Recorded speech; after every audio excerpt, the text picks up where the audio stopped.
Good morning, beautiful people. It is Wednesday, the 11th of December, 2024. Welcome to TDA, the day after, your favorite news platform and the home of popular culture, as defined by you guys, the culture. And of course, we're hosted by the best. I'm pretty sure that whenever people see me starting up the show, they know what's going on in it. They know that we're hosted by the best in spirit. But as always, I'm always here with Brent, man. Brent, what you saying, man? How are you? Blessed and highly favored. We thank God. We thank God. How blessed and highly favored are you? Do you feel more blessed and highly favored on certain days? Yeah, of course. Had a fantastic meeting with my my brother Amazing. and somebody else yesterday. Okay. It was good. My brother and I do like tag teaming quite well, to be honest. He offers one half of something and I offer the other half of something. And I think sometimes he forgets how in sync we are. And after that meeting, he's like, So it was good. It was good. Question. Yes. What's your definition of racism? Oh, man. I would say the active subjugation, oppression of a particular people or person based on their race. Would you veer towards the definition that includes one race feeling superior to another? What does that feeling do? If that feeling manifests in something, then 100%. It does. In prejudice and So basically, the dehumanization and of that other group. of the other group. Yeah, then I guess you'd say that's racism. Yeah, me too, man. So I'm not sure if it is that you actually watched the Saleh debut. No, I didn't. I tried. Yeah. I basically caught it when I was talking in the chat, innit? Because basically, I think I was minding my business. I was doing something. I went onto YouTube for some reason. And it shows you when someone's live, innit? So I thought maybe my finger's frozen or something. So I just thought, let me just check. I went in there and I thought, what? This guy's still talking? I think it was like 12 Is your neck something. all right? Yeah, why? Are you fine with keeping it like that? I might move like this, though. Would you prefer me leaning back so you can see me? No, because I can kind of... Okay. It's weird, though. I'm obviously not hearing you behind me, but... Yeah, I don't know. It's up to you. Oh, man. I'm probably going to be moving anyway. Okay. But yeah, like obviously when I saw you guys still there from like 12 or something, I was like, oh wow. But yeah, so basically I caught it when I think Ebony was in the chat. I think Stacey was there, Gin and Gist was there, Christy was there. It's nice when it is that Ebony is engaged and enthused and stood up and whatnot. 100%. Yeah, the biggest thing for me was how he called anybody who dated within their own race, solely within their own race, racist. See, I missed that part. So I only heard the response to that and I didn't know what was going on. So I messaged Christy. I was like, what's going on? I'm basically here because of basically what you just said there, innit? But yeah, so he flat out said that. Yeah. Or was it more so you guys misinterpretation? No, it's not misinterpretation. Okay. I know that he went on to try to clarify and he gave examples and whatnot, but I don't know. I do believe that on the weekend, no, I do believe I'm going to make sure and clip it up because I don't like the fact that that bit was completely forgotten in the conversation because it moved so many different times. Okay. And I think that's important to let everybody know, whoever's there saying that they agree with Saleh, I want them to also know that's what they're agreeing with. Who was agreeing with him though? Black Rob. Oh, is it? Dun, dun, dun. But I don't think you would agree with that part. No. If it is that you don't, then you say that, but you don't negate saying that. Sorry, you don't forget to say that bit. You understand? So I need for that to be my weekend mission. Brent, listen to this. Hello. Well, one of our esteemed TDA teachers in the chat has basically said it was misinterpreted, E-Man. He says totally and unequivocally. That is fine. And this is why I am going to do it in the weekend. I am going to dedicate a portion of my time. And who said it? Please say the name. Because on Monday, I will mention that person's name too. Mr. Murad. All right, because I know there were quite a few different things that were misinterpreted because the conversation moved so many different times. Do you understand? But for when he was looking at me in my eye and telling me I was racist because I only wanted to date black women, I was like, all right, cool. Is this where we're starting? So don't worry about that. All you people, make sure and say that it was misinterpreted. Keep on doing it. Watch. I heard he was saying afterwards something about this is not necessarily what he thinks, but this is the definition.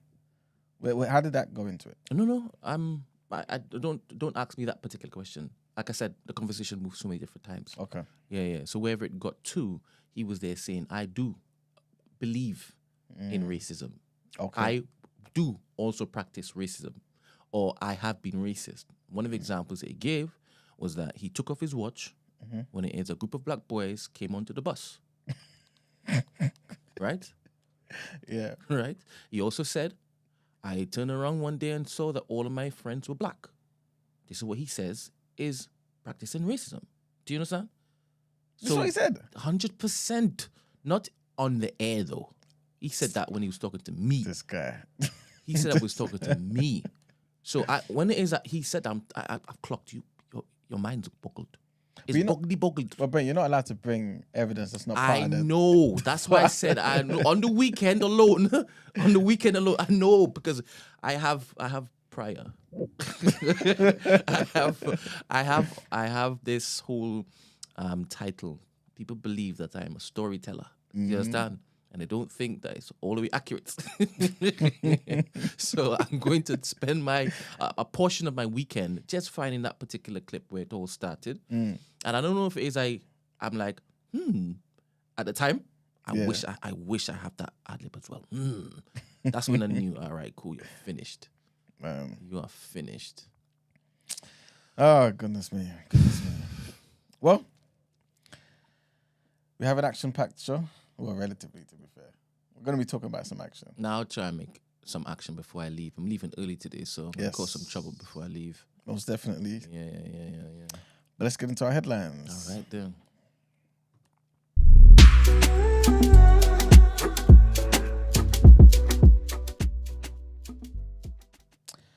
All right, people. Our first headline. And an MP opposes banning first cousin marriage in the UK, suggesting advanced genetic screening is made available to prospective married couples instead. Funny, this is what Sasha spoke about as well, isn't it? Yeah. Ooh, that reminds me. I have to connect Sasha with Andrew. Yeah.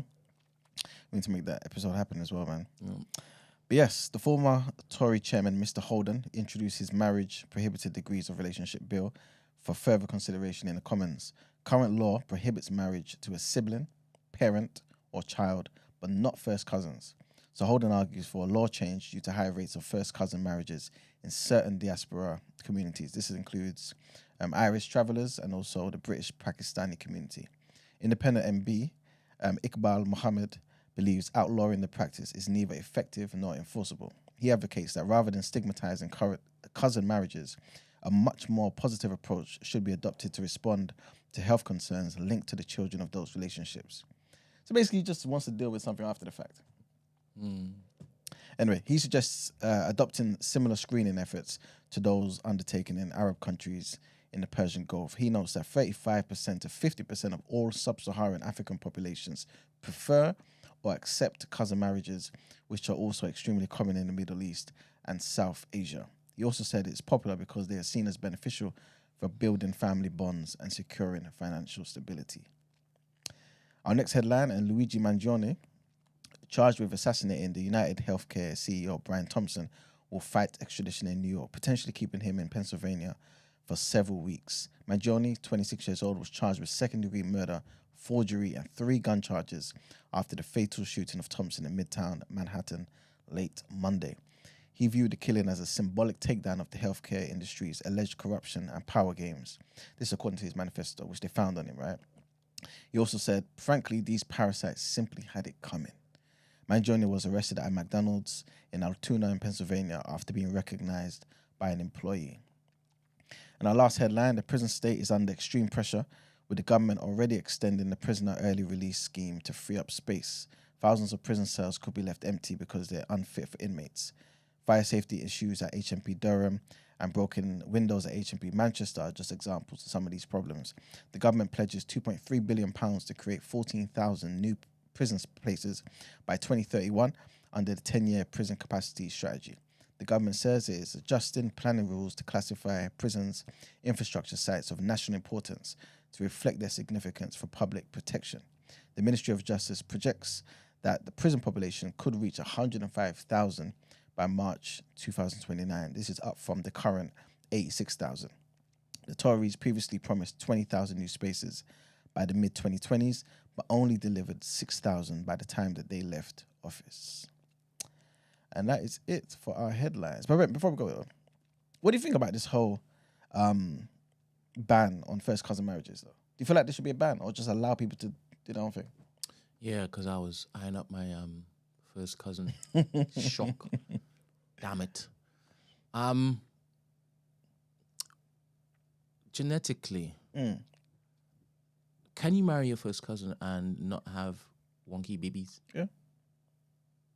Have you got anybody in your family that's done that? No. So you can't really guarantee. No, but I know people who have. I know people who've got that in their family. Oh, serious? Yeah. I think I mentioned it the day when Sasha was here as well. One of my friends, she's Fuller. And in their family, that's what they do, innit? Not all of them, of course. I'm definitely generalizing. But even from this article, this man, I'm not too sure about his facts here, but he said that 35% to 50%. How can you say 35 to 50%? But anyway, 35 to 50% of all sub-Saharan African populations prefer or accept cousin marriages. So it's common back home and also in the Middle East and stuff like that. So maybe people don't come out with issues. Okay. So what do you think is informing this particular vibe? No, some do, 100%, yeah. But it's not a guarantee that will definitely be the case. You know what I'm saying? So I don't know. And obviously this independent MP, Iqbal Mohammed, is saying that outlawing the practice is neither effective or enforceable. And to me, my thing wouldn't necessarily be whether it's effective or enforceable, but like it's not like people are going to go and do this unless they do this already. So if you're banning it, you're banning something that's within their culture, innit? That's kind of directly influencing one or two groups. You know what I'm saying? It's not going to stop any one of us doing it because we don't want to do it. You know what I'm saying? So I don't know if it's worth doing. But obviously, I remember in one situation, obviously I mentioned before, I used to work in the council, innit? And I was having a conversation with somebody and they were talking about how there was this Asian family who did a similar thing, innit? And basically they were advising them not to have kids. But these people were just having kids. So like 2 or 3 of their kids were just disabled. And all they would do is just claim benefits. Oh, serious? Yeah, So yeah, they yeah. had it just to claim benefits? Well, I'm not saying that's what they did, but it looked like that. And that's what the person was telling me, innit? You know what I'm saying? Because it wasn't just basic benefits. It was a particular benefit that come with the carer thing, the disability allowance, all that sort of stuff. So it was the extreme benefits where you could get a decent amount of money. And yeah, that's basically what was happening. They knew procreating would yield these type of children, and they just kept doing it. So maybe that might be part of it as well. Have you ever dreamt of wanting to be in the position where you can deny these families benefits by you sitting down with them and reasoning with them, hearing their excuses, and then depending on what it is that they say to you, you say, denied? I've never thought of that really, to be fair. Do you think it would be something that brings you joy? Like I think it could. Because I know you don't like benefit frauds.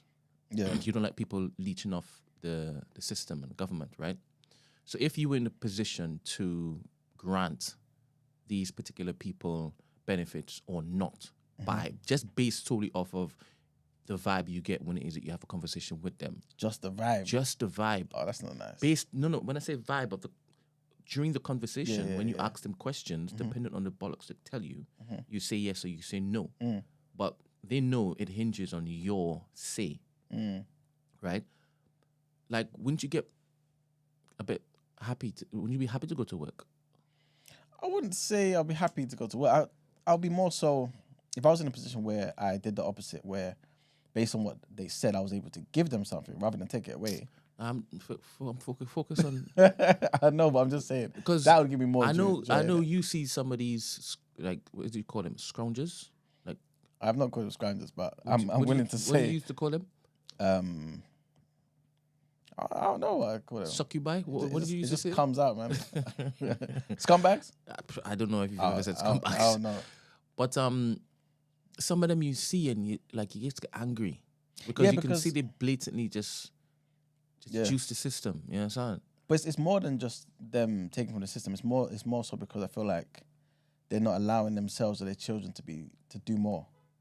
You know what I mean? I think I've mentioned this on the show bare times. Well, obviously for the day ones they would know, innit? That obviously when I used to work in the council now, especially the black women that came in and they would come and talk to me about, oh, they're not getting enough benefits, right? I'll take out a calculator and I'll say, listen, okay, cool. This is how much you're getting, right? How much do you spend on your bills? Well, I'll tell you because I can see on the system. You're getting housing benefit for that, right? Council tax reduction, you're getting that. How much you spend on your clothes, your food, your X, Y, and Z, right? Go through all of this list. I'm not leading the conversation. I'm leading the conversation, but I'm not putting no words in their mouth. I'm saying, is that all it is? Cool. Equals. And I'll show them how much is left over. And I'll be like, you're coming here to talk about the system should give you more money and you have £200-300 left over. Like the system doesn't give you money to save. It gives you money because you need to get from X, Y, you know what I'm saying? Like to get from A to B. That's how it should be. You shouldn't be coming here complaining about you need more. Like you shouldn't be trying to strategize, oh, how can I stay at home and also make this amount of money?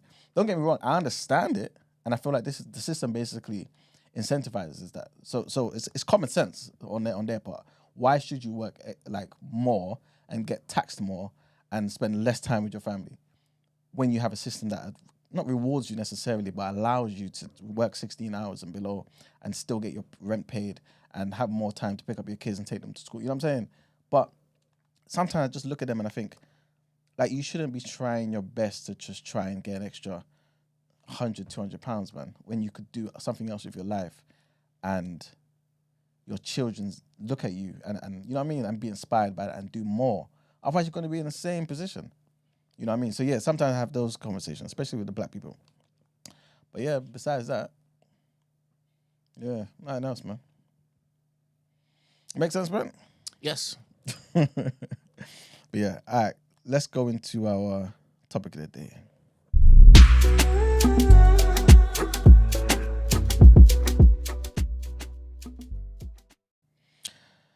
Big up energy, big up energy. Yeah, man, I'm going to show you that you don't need more. That's exactly basically what it is. You don't need more. If don't get me wrong, if there's a situation where they're entitled to more, that's you. I say on the show all the time, if you know someone who's entitled to this particular benefit and they're not getting it, make sure you help them to sign up and get what they're entitled to. They spend time paying their taxes and you do, even if they don't. You know what I'm saying? Make sure they get that. But sometimes people are trying to get more outside of what they're entitled to and they're complaining about it. And I'm thinking, but you don't really need it. Plus, you could try and use this position to help you. You know what I'm saying? And I think that's what it should be for. Otherwise, we're just going to be people that just rely on handouts. And I don't know, it just has implications on our children, man, if we have that sort of mindset. Also, since I bigged up energy, I want to big up Ed, yeah. Is Ed in the chat? He's not in the chat, I can't see him. Ed has been helping me trying to sort out these polls.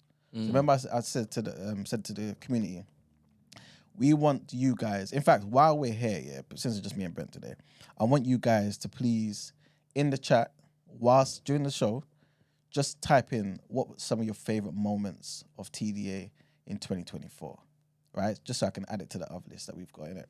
But yeah. As in type the gates. Yeah. Gates, moments, whatever it was. If you know the episode number as well, even better. We probably don't. But just little things in it so that we can just make sure that we've got certain things ticked off, if you guys don't mind. Certain things that come to mind. But yeah, I want to pick up Ed because obviously he's come out with certain things, best call it. All the things that I was basically saying I wanted to do. I said to him, Ed, this is what I'm going to be doing. I'm going to catch up with you. He comes back to me with lists. You know what I'm saying? So big up Ed every day in the chat. Can't see you right now for some reason, but I know he'll be here soon. And yeah, man, just appreciate it. When are we going to take them out for a meal? We have to make it happen soon, bro. Yeah, because I really appreciate like the people that go above and beyond. Yeah. 100%. 100%. And Ed is definitely one of them. Yeah, man. Anyway, So yes, we're not going to spend too long on this topic of the day, but I'm conscious of the fact that a lot of people do want to know what's going on in Syria. You know what I'm saying? Like, it just seemed like the other day Syria wasn't in anyone's peripheral, but now all of a sudden it's right there. You know what I'm saying? And I kind of wanted to ask a few questions to you as well, Brent, and basically to everyone that's listening as well, in terms of the wider implications, in terms of like how it is that the decisions you make influence certain things in the Middle East, and if you care, and if this basically should shape the way you vote and how you live your life, sort of thing, right? So just again, for those who don't know, obviously the Assad regime, Bashar al-Assad, he was the president of Syria. He was seen as a vile dictator. He's seen as one of these guys on the level of Putin, who was just there suppressing and oppressing these people. This is obviously from the perspective of certain people, right? Syria has always been one of those countries that the West has pretty much wanted to topple. And I'll mention why I say that later. But just to give a bit of a backstory. So the Assad family, their regime, it began in 1970 when his father, Hafez al-Assad, seized power through a military coup, right? So he created a repressive state which was centered around his minority, which was the Alawite sect. And they basically used patronage and brutal crackdowns to maintain control in the country. So this is what his father did. Bashar al-Assad, now, he inherited the presidency in 2000. And initially he was seen as a reformer. His rule obviously turned increasingly into a more authoritative sort of rule and stuff like that. In fact, he was actually, I think he was about in his early 30s or mid 30s when he basically ascended. And they had to change the law in it because I believe at the time the law was you can only be the president if you're 40 years old. So they had to change it to obviously make room for him. And yeah, he became the leader. In 2011, though, this was during the time of Obama in power in America. There were pro-democracy protests, which was inspired by the Arab Spring, and they were violently suppressed, and this led to a full-blown civil war. So obviously, I'm not sure if you guys remember, but in 2011, this is what was happening. And I remember Obama talking about Assad has to go. We have to take over Syria, right? So that was happening back then. Over 500,000 lives were lost in the war. So there was bombings, chemical weapons attacks, sieges on civilian areas, all this sort of stuff, right? The United Nations, like they do in every situation, conflict, they were documenting all the atrocities on all sides. There were mass executions, there was torture, there was starvation tactics. I remember even somebody talking about, there was a UFC fighter from out there as well. Was he a UFC fighter? Either it was a UFC fighter or MMA fighter. But the UFC basically was like, yo, like campaigning to try and, you know what I mean? Like save his life sort of thing. They still executed him. I mean, it's not like being a UFC fighter means anything, innit? But I'm just trying to say that obviously this was something that kind of people felt some sort of way all around the world. And it's led to the displacement of 12 million people. So I believe, remember during Brexit, Brent, when Farage had that picture, it was Syrian refugees, isn't it? So, you know, remember, if you guys remember, there was that crazy picture. He lifted the image from... Yes. Okay. And there was like a long people doing like, you know what I mean? Like, you know what I'm trying to say, innit? There was exodus out of Syria. And he was talking about how they're going to come to the UK. So this was around that time, innit? I believe, where he took the picture. So obviously, there's a lot of these foreign powers that's involved in what's going on. So you got Russia, you got Iran. And basically, Russia provided a lot of the air support and diplomatic backing. And Iran, they were also providing support via their groups like Hezbollah and stuff, right? It's the same Hezbollah that you hear about today. So their involvement basically made sure that Assad was in power and he stayed there during this war. And from 2000 till today, basically. On the other side, you had the US. You had the allies of the US as well. They were opposing Syria. They were backing the rebel groups. They were giving them funding. They were giving them weapons. Turkey as well. From the north, they were doing certain things. They were supporting the Syrian rebels. And they basically used the conflict to target a lot of the Kurdish forces who they see as a, you know what I mean, security threat. Because obviously they've got their situation with the Kurds as well. So this is what was happening. One of the groups, right, who's called HTS, Hayat Tahrir al-Sham, right?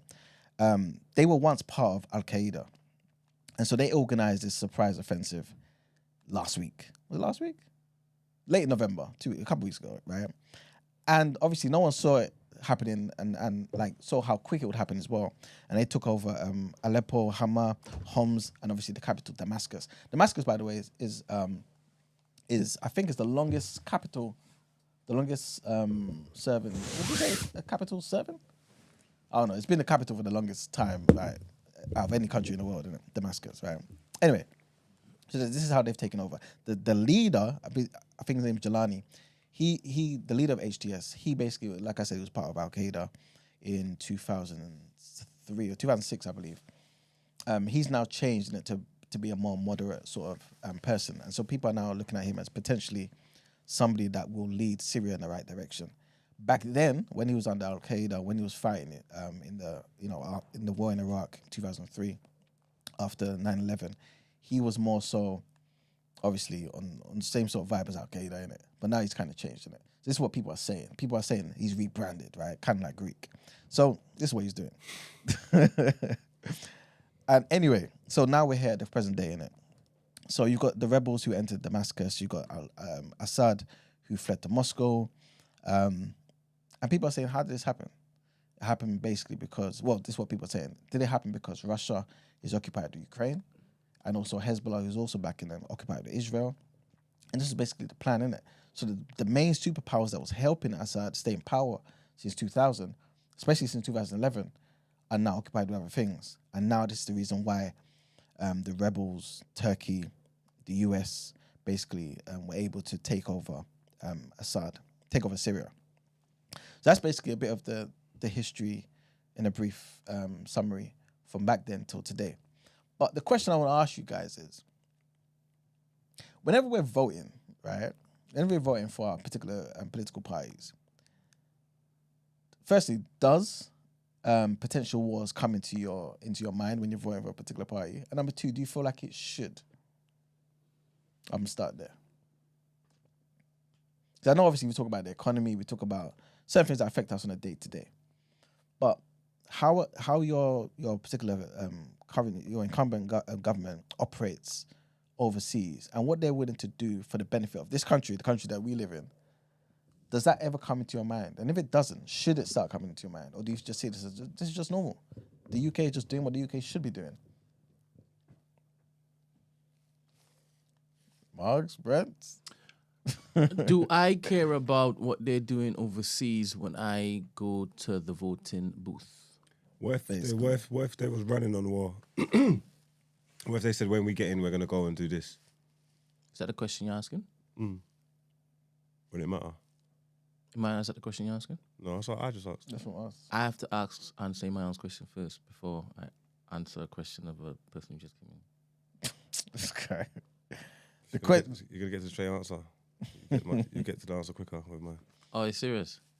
Really, Emmanuel? That's what you want me to answer? I just want you guys to answer the question, man. Any question you want. Give your opinion. Tell me which one to answer. Okay, cool. They're two different questions that were just posed to me. Okay. Do you consider what the party that you're voting for, what they would do in power with regards to wars? And if you don't consider, should you start considering? Yes, I do consider it. You do? Yes, I How much consider thought it. goes into it? What does considering look like? Considering means, does this anger me enough to protest with my pencil? Margs? No. What? Oh, you didn't understand what I said? Mm-hmm. Whatever they're doing. Are you against all wars? You said anger me enough. Are you against all war? What if it's necessary? What if it's a fight for freedom? Like, why would I have to anger you? This is a different thing you're going on to now. How though? Because you just said, does it anger I'm me not enough to against vote all with my pen? wars. Exactly. So, all right then. Fine. You okay? All right. Because he asked me, would I consider it? Yes, I would consider it. And he said, what does And then I considering look like? said, And he said, does it anger me enough? yes, does whatever they're doing, whatever war it is, But why would the it have to anger details you? of What it, if you was in support does it of anger it? me enough to basically protest with my pen? Okay. Do you want to clear it on that? What if you was in support of it? Would that be angering you enough? It wouldn't be if I'm in support of it, would it? That's what I'm saying. So if you're in support of it, that may make you vote for them even more. for the party that says, Yeah, guys, we're going to go vote and deal with even this. more. Yeah. You know what I'm trying to say, though, innit? Yes, I would tick the box that says keep them in power. Okay, cool. All right, Margs. That's war. Yeah, I think it's important. I can't wait for when it is we move and we have breakfast for you. Just to give you some fuel. I don't need no fuel. I know you never came here. You don't know what's traffic outside. I know you turn around. You know, there was a lucky house I'm here. blew up. Huh? A house blew up around the corner. Is it? Yeah. Yesterday. So that's what caused bare traffic yesterday. Like, proper blew up, you know. And it's on video. Inconsiderate. Yeah, they should have thought about you, man. Mm-hmm. I even think that based on where it was, right? I think it's terrorists. Imagine. Bomb making.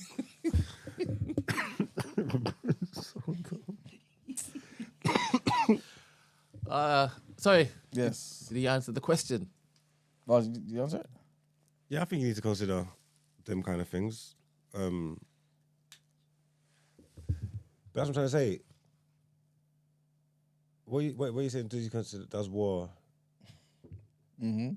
Your voting? Is it one of the things that you care about, like just as much as, for example, the economics? Maybe if you care about homeless people, that's how whatever the agenda is that you care about most, is war up there? That's what I'm saying. If there was someone that was like basically saying that when we get into power, we're gonna go and do this or get involved, or like even like with Ukraine or something, they're saying that we're gonna get involved more, we're gonna go and send troops and I think those things would affect lots of people's decisions, whether you're pro or against it. You know what I'm trying to say? But does that affect you guys' decision, Mike? It's not loud. Yeah, I think it would affect my decision. Okay, cool. Especially if someone was going to go and endorse something that I was against or something. Okay. Because then why would you want to put your vote to that? Okay. Even if that person provided, or that party provided a better plan with regards to the economy or the other thing that you care about. Then I suppose just to decide what do you care about more. Yeah. That's what I'm asking you guys. Like, where does it rank? Where does it rank? And afterwards, I'm going to get to, do you feel like it even matters afterwards for a reason? So, like, obviously, while you guys are thinking, Von said in the chat, I vote almost entirely on the basis of foreign policy because in recent times, domestically, there's nearly no difference between parties. Nearly no difference. So, yeah. I said he votes entirely on foreign policy. Mm-hmm. It's a bit mad, isn't it? Well, Ramsey was similar. Hmm? Ramsey was almost similar. He basically said, you know what? Like, if a particular party is against... But Ramsey's an extremist. But obviously some people feel a particular way about certain things, innit? You know what I mean? So I could see why they would do that. But the reason why... what's happening at home is more important issues. Obviously, war can affect what's going on at home. You get me? So it's not like separate of it, but... Then I think...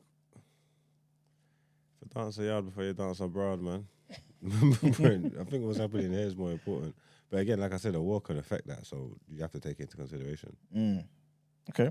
Reason why I'm asking is because I was listening to something, and obviously this has been a sentiment from before, because a lot of people obviously believe that there's no point in voting. When I say no point, it does little to no difference in the sense that these people are installed. They're not voted in, they're installed. They're picked and chosen at certain times in their political career, and they're put there. So I remember people talking about Obama, for example.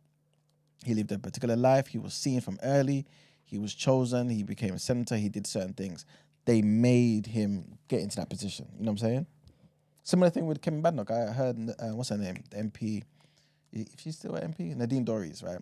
The one who loves Boris, right? She basically said, I knew Kim Badnock was going to be Robert Jenrick because I remember years ago, she was chosen by Michael Gove as somebody who can be something in this party. So she knew this was going to happen. This according to her. Yeah. Okay, Brent, talk to me. I mean, that don't really mean anything. I mean, him being able to see potential doesn't mean that he was like, yeah, she's going to be the leader of the party one day. Fantastic point. And one could always say, yep, you're going to be leader of the party one day, and it not be that behind the scenes, they're basically pulling strings to basically get her there. Totally agree. Totally agree. But I say all that just to say that some people believe it. You know what I'm saying? At very least. And I remember I was listening to a couple of things, right? Because I'm pretty sure we've all heard this over the years about how America's always had a plan to overthrow certain countries in the Middle East, right? Libya being one of them. And we saw what happened with Gaddafi, right? And I believe there was this particular book by Netanyahu, yeah? So many years ago, right? So he's come out and basically said, listen, Israel like faces an existential threat, right? Instead of us fighting these proxy groups, the Hezbollahs, the Hamases of the world, let's find a way to get our biggest ally, America, to basically topple certain governments who we know can put up some sort of, that can really threaten the existence of Israel, right? And he had a list of them, 7 of them, right? So it was like Iraq, Iran, Lebanon, Somalia, Syria, Libya, Iraq, right? Did I say Iraq twice? Iran. All them countries now, except Iran, has been influenced and destroyed, toppled. All sorts of stuff happened to them because of Israel. At least one may draw those conclusions, isn't it? Not because of Israel, because of Netanyahu. This is the plan. And he's getting America to do this. I say all that to say this. This goes back to early 90s with the war in Iraq and all that sort of stuff, right? So up to the present day, everyone's been messed up except Iran. Iran's next on the list, right? Even though Iran has said many times they don't really want war in it. But obviously, if you guys do certain things, we have to retaliate. But America, we don't want war. Let's try and get peace. No one cares. I say all that to say this. During that time, we've had different parties. We've had the left in power. Obama, we've had Clinton. Then we've also had Bush on the right, yeah? Who else has been on the right? We've had Trump, right? So we've had a mixture during that time. All of them have contributed to toppling these governments. So the question I'm basically asking you guys, does it really matter what you vote for with regards to a country saying, okay, so this country saying, or being an American and saying, I'm going to vote for them because of what they're going to do in basically the Middle East. I don't want them to do this, or I want them to do this particular thing. So for example, I'll make it a more current example. People saying, I'm going to vote for Trump because obviously he's going to sort out what's going on in the Middle East. But really, is there just an agenda by America to just do a particular thing? It doesn't matter who you vote for, they're going to do it anyway. Is that the same in the UK as well? Does it really matter? Are we being duped? Is this just the overall plan of the West? I went on and on, but you get what I'm trying to say. Yeah, it probably don't make a difference. But we kind of said that during the election and stuff like that. Like, it kind of don't make a difference who's in power, really. I suppose it's there's little differences, but I think the bigger plan or the bigger agenda will always be the mission, innit? It's like what you're saying, for all the different governments, all these things have still taken place. They probably just not go about it in different ways, but you know what I'm saying? There'll be different things on the agenda to distract people from what's going on. So the Democrats will have different issues, the Republicans will have different issues, but in the background, they've been treating the Middle Eastern that the same way. Exactly. Before we move on, yeah, I do want to ask you guys this last question, yeah. Of course, so even somebody like Von, somebody like Ramsey, who basically obviously cares about foreign policy and stuff like that, do you guys feel like, definitely not complicit or anything like that, but do you feel as though you no, definitely not that, but do you feel as though you can somewhat understand what the UK is doing? So, for example, every country should act in their own interest. Okay. I feel like it would be naive for us to say, yeah, we're all humanists, we're all human beings first, that sort of thing, right? Let's just care about the world. Yeah. But really, every country has their own interests. Granted, you may disagree with how the UK, for example, goes about, achieving their plans and whatnot. Do you feel like this is just inevitable? And if you were the leader of your particular country, you would maybe not necessarily do the same thing. But if you try, if you wanted, but are you following as well, yeah? If you wanted to, for example, get oil or get some sort of fuel that will help your country, you try to do business with them. they're giving you crazy extortionate prices, and you know that there's a guy over there that they're beefing with, and you could potentially fund that war, topple the government, and basically get what you actually want, the mineral resources that you want, for far cheaper, or even just control it. Is that something that you're prepared to do? It's crazy. The average person ain't gonna look at things like that. They're not gonna do that. Especially if you was subjugated to all this kind of stuff, and then you got in a position to do that. I suppose your moral compass wouldn't allow you to do that kind of stuff, innit? Regardless of whether it's a necessity or not. I don't think the average person's gonna go with that verse. Like Brent wouldn't do that if he was in charge of a country. Go on top, overthrow some leader, or start some proxy war and mash up a whole region just to get. Oh, you wouldn't do that, would you, Brent? No. You sure? Yeah, I'm sure. So you make your country like pay for everything far more expensive? I definitely wouldn't look to have deaths on my head just because I couldn't negotiate properly or find another fantastic business avenue to get cheaper product or services. The question is, would you? I value life, you know.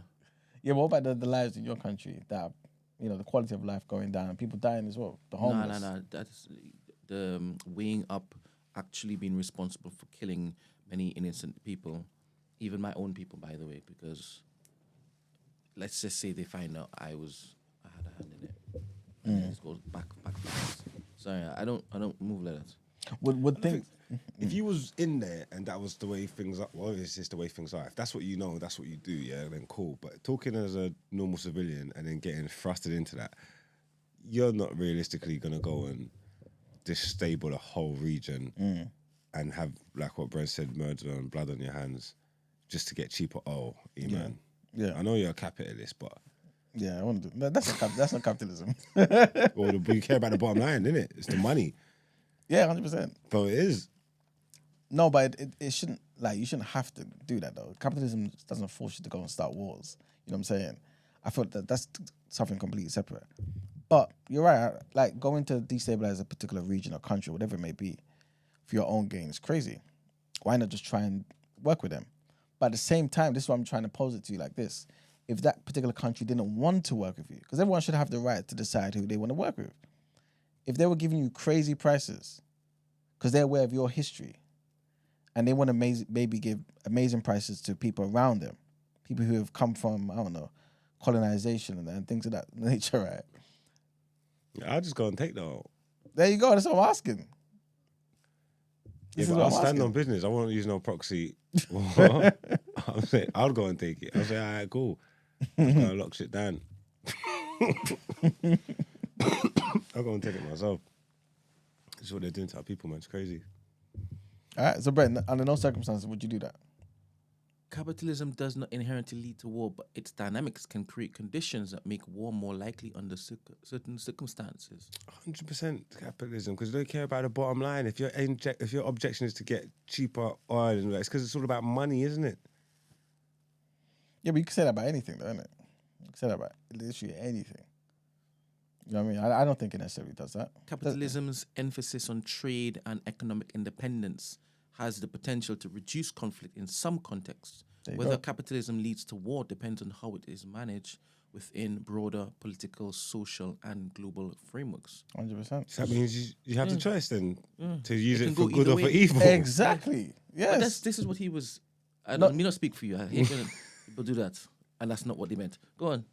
No, but that's what I was no, but that's what I'm saying. That's with anything though. Like you can use it for good and for bad. But what I'm saying is the capitalist in you is that will lead you to think to make these decisions. When you're saying, what about if they're not dealing with you in the oil and your country? It's the capitalist in you that will lead you to take that line and make that decision to potentially do that. No, I wouldn't do that. I feel like capitalism creates innovation. I think the opposite, socialism, doesn't. That's when you just feel like, there's no money from nowhere. We can't create. Let's just take. A true capitalist, would think of a plan. You know what I'm saying? Like to come up with something. That's based on my opinion anyway. It doesn't have to be that way. To me, I mean, that's a plan. That's a plan. Yeah, man. So I don't see it that way. And plus, go on. No, go on. I was just gonna say capitalism isn't real definition of it is basically just allowing people to own things.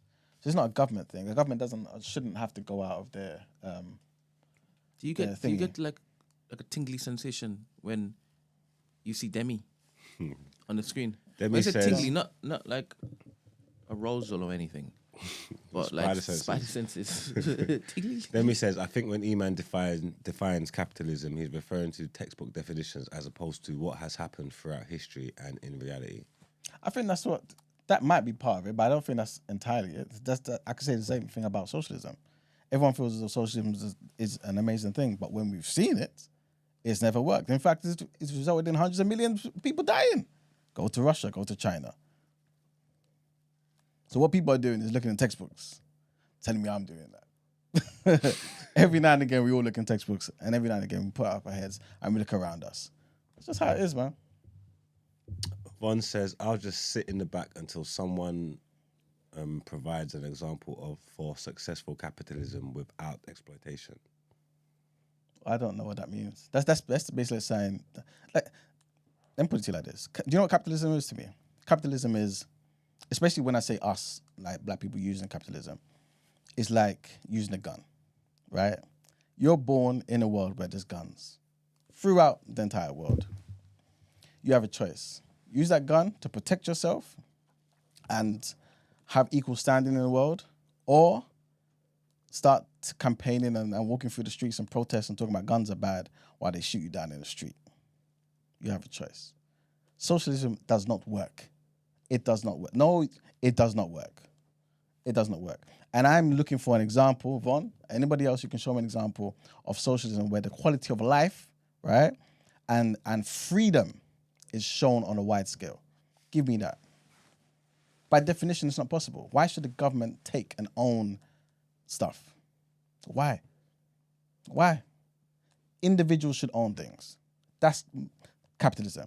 Socialism is when the government owns things and controls that, the means of production, all that sort of stuff. A government does not know how to spend your money on you better than you do. That alone should make everyone recognize what you're saying is false. How can I tell you I can spend your money on you better than you? If your brain's working correctly.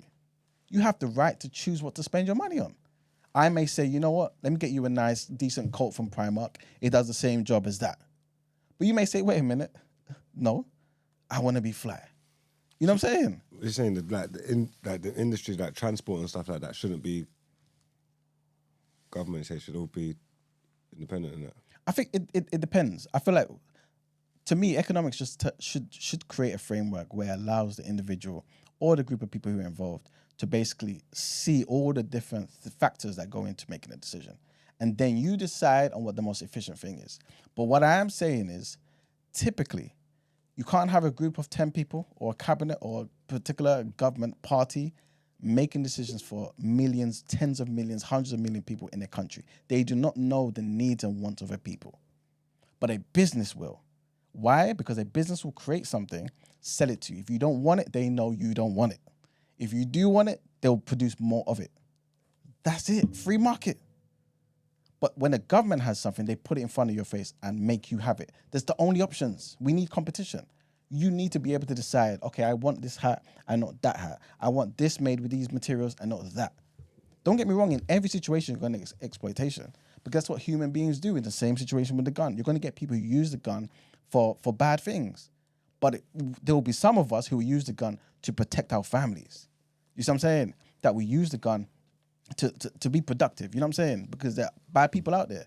So you can't be on this kumbaya stuff walking through the street talking about socialism. No, go and look where socialism has been there and it's not worked. Who's even advocating? All right, fine. If you're not advocating for socialism, what are you advocating for? You just saying capitalism is bad with no solution? What are we doing there? Or you just going to say the center is good? If you're saying center is good, then you're saying part of capitalism is good too. Because I'm not saying that extreme capitalism is perfect. I've said many times on the show, me personally, as much as I believe in capitalism being the most effective way, I still would have an NHS. You know what I'm saying? One says, man, this is why I struggle with your views, so much contradiction. Where's the contradiction, man? Where is the contradiction? Well, he did say, what did Patrice Lumumba and Sankara, your Comanche gods, Yeah. achieve before they were assassinated? What do you mean? What did they achieve? I don't know what he means. He I just mean, typed they it. were socialists. 100%. They were socialists. Not especially any of them. Sankara did a lot. You know what I'm saying? Under socialism, but again, you've got to interact with the world. And I've said this many times on the show before. Socialism through the lens of the European Eurocentric socialism is different to African socialism.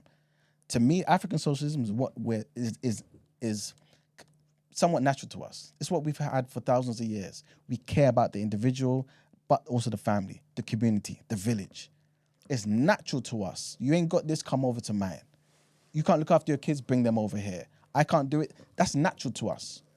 Socialism that came through Engels, socialism that came through Marx, socialism that we saw under Lenin and other communist governments, don't work. What came It from don't work. Margs? Marx. He knows what he said. It doesn't work, man. You know what I'm saying? So in this world where again, I'm not saying anything's perfect. Nothing is perfect. You know what I'm saying? But I feel as though the only way we're going to get to a particular place is to use the whatever's available to benefit us, man. That's basically what I'm trying to say, man. All right, then. Thank you very much. Let's move into next headlines. Let's do it.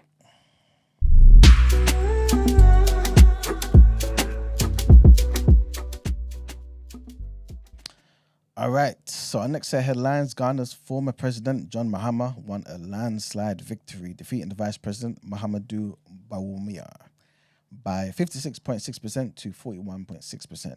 This was the biggest margin of victory in 24 years, though the voter turnout was lower than in the 2020 election.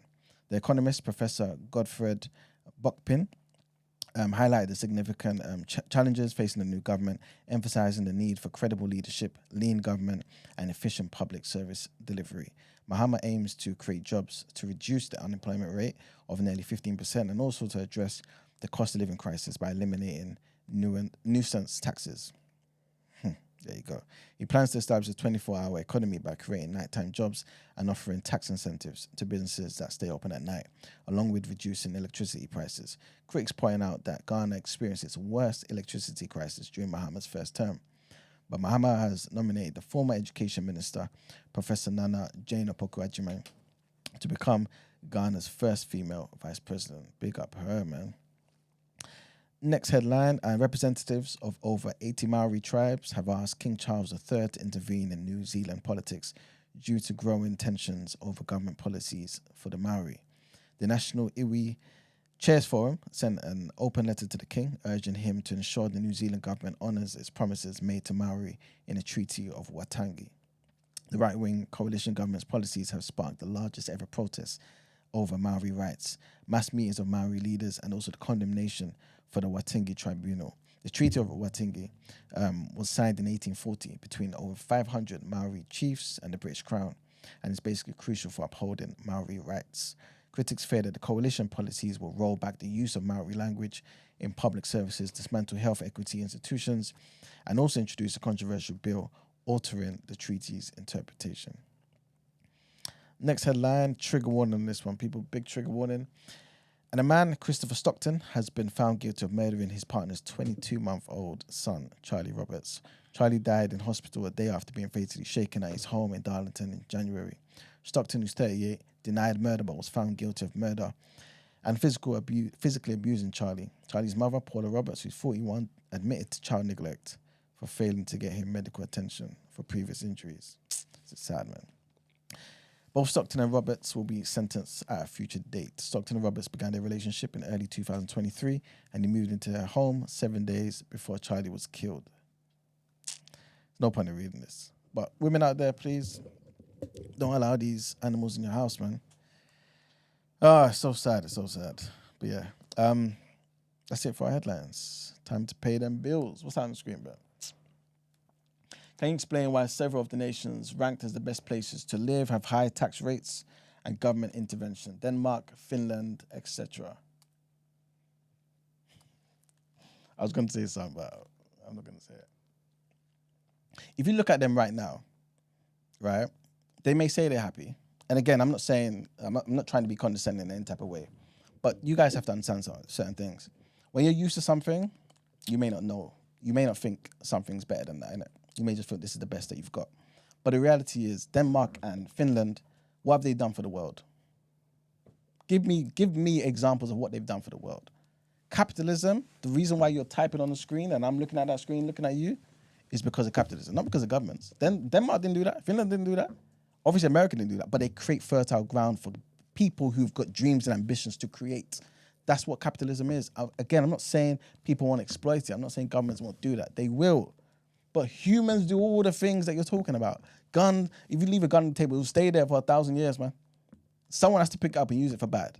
That's basically what happens. You know what I'm saying? So you're going to find examples of good and bad all over the world, capitalism. But again, the quality of life has risen for the entirety of the population, as in the entirety of the world, faster than any other rate in history. And a big part of it is capitalism. You know what I'm saying? Again, I know you're going to have the colonialism, you're going to have imperialism, you're going to have people being greedy and doing certain things, but under socialism as well, you're going to have people controlling people. You know what I'm saying? You're going to have people controlling people's freedoms.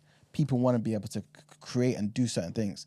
It's just pure inefficiency. That's what it is. It's pure inefficiency under socialism. And it's just a fact. I can't tell you how to spend your money better than you. I want somebody to answer that question. Please, are you people in the chat saying to me, people who agree with this, are you basically saying that the government knows how to spend your money better than you do? If that's the case, give it to me. I'll help you out as well. Time to pay them bills. Let's go into the people's journey. Are you a capitalist?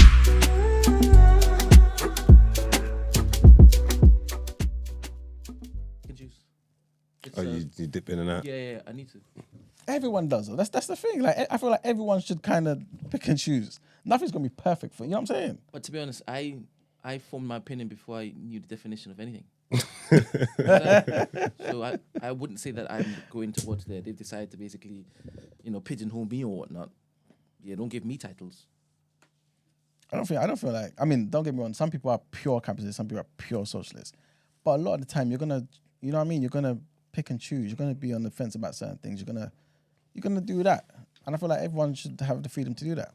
But I just think when people just flat out just say capitalism is bad, doesn't make no sense. The same people that will say, oh, what's going on in for example, in Congo is a bad thing, yet buy new iPhones. The same people that say capitalism is a bad thing, yet benefit from capitalism.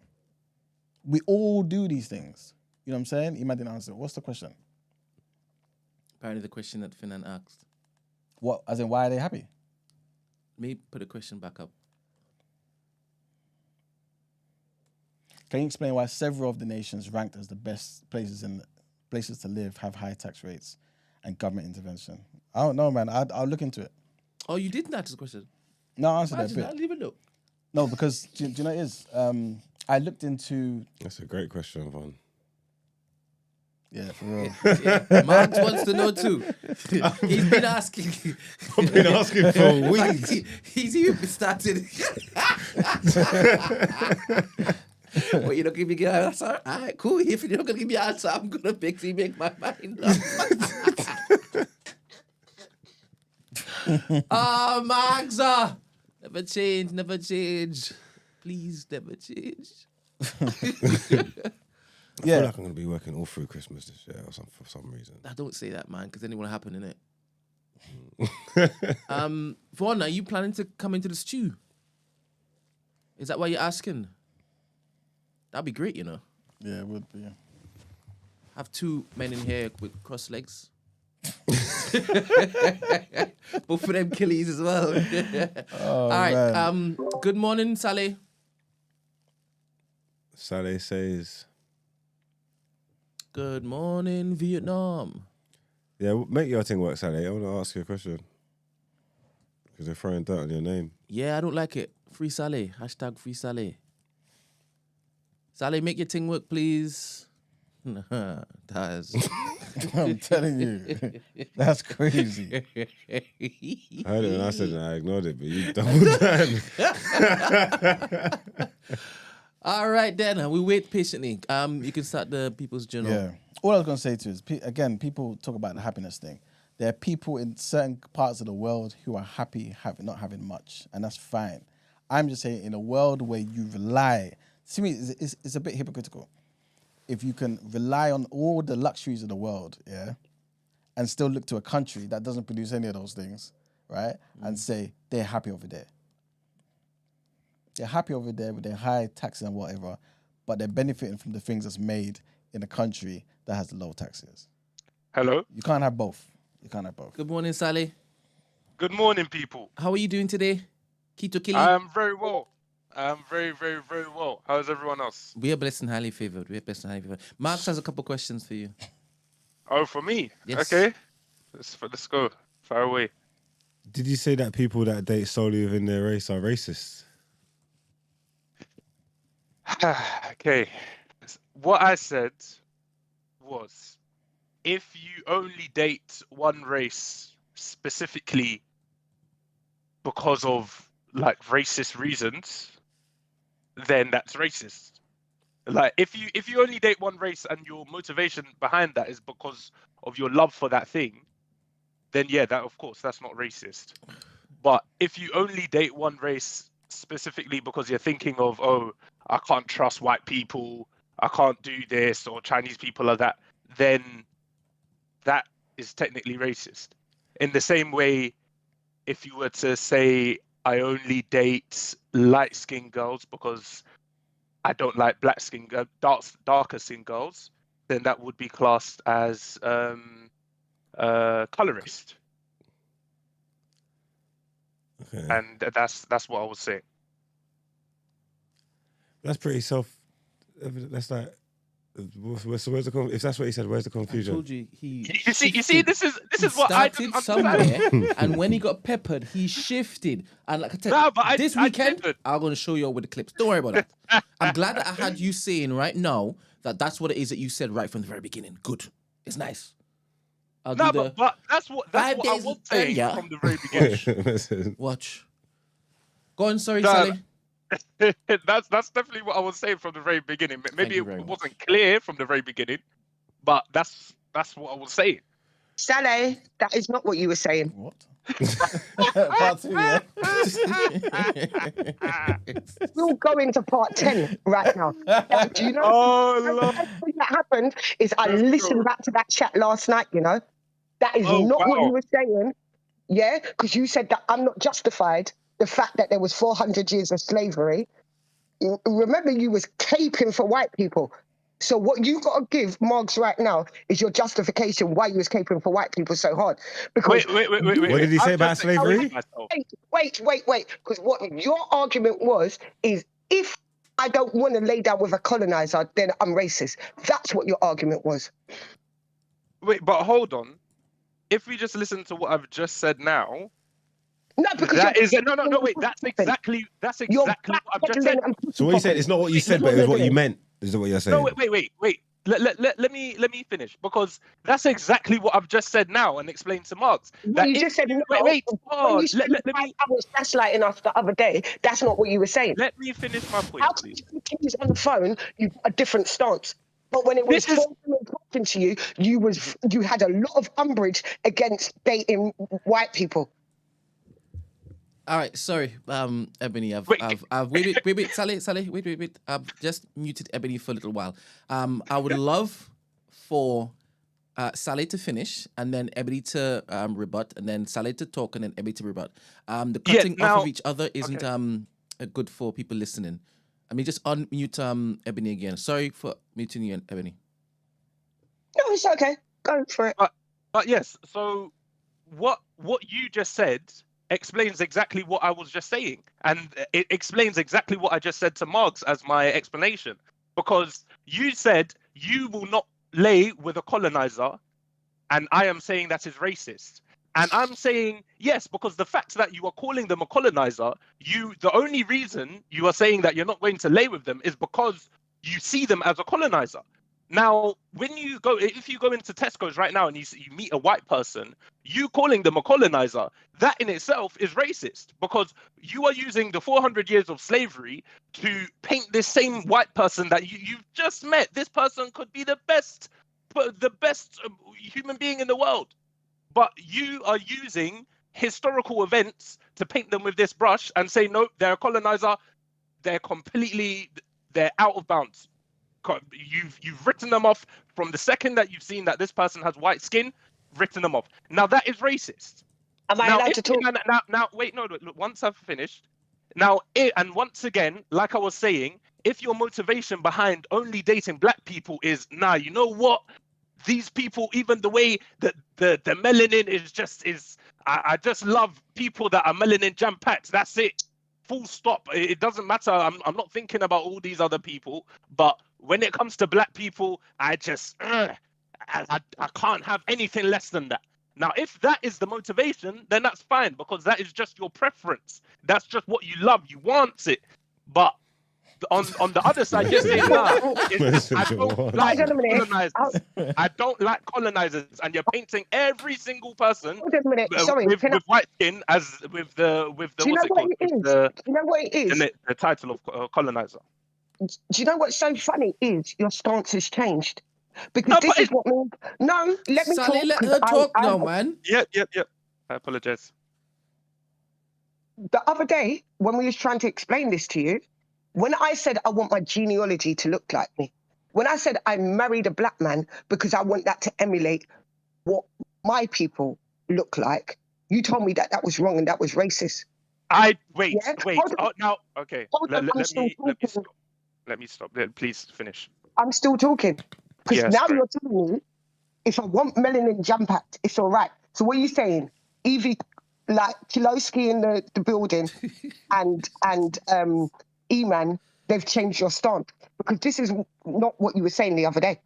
The other day you was vehemently defending the colonizer. And I'm going to call them a colonizer because that is what they are. Show me in history where a white person has done good for the black race.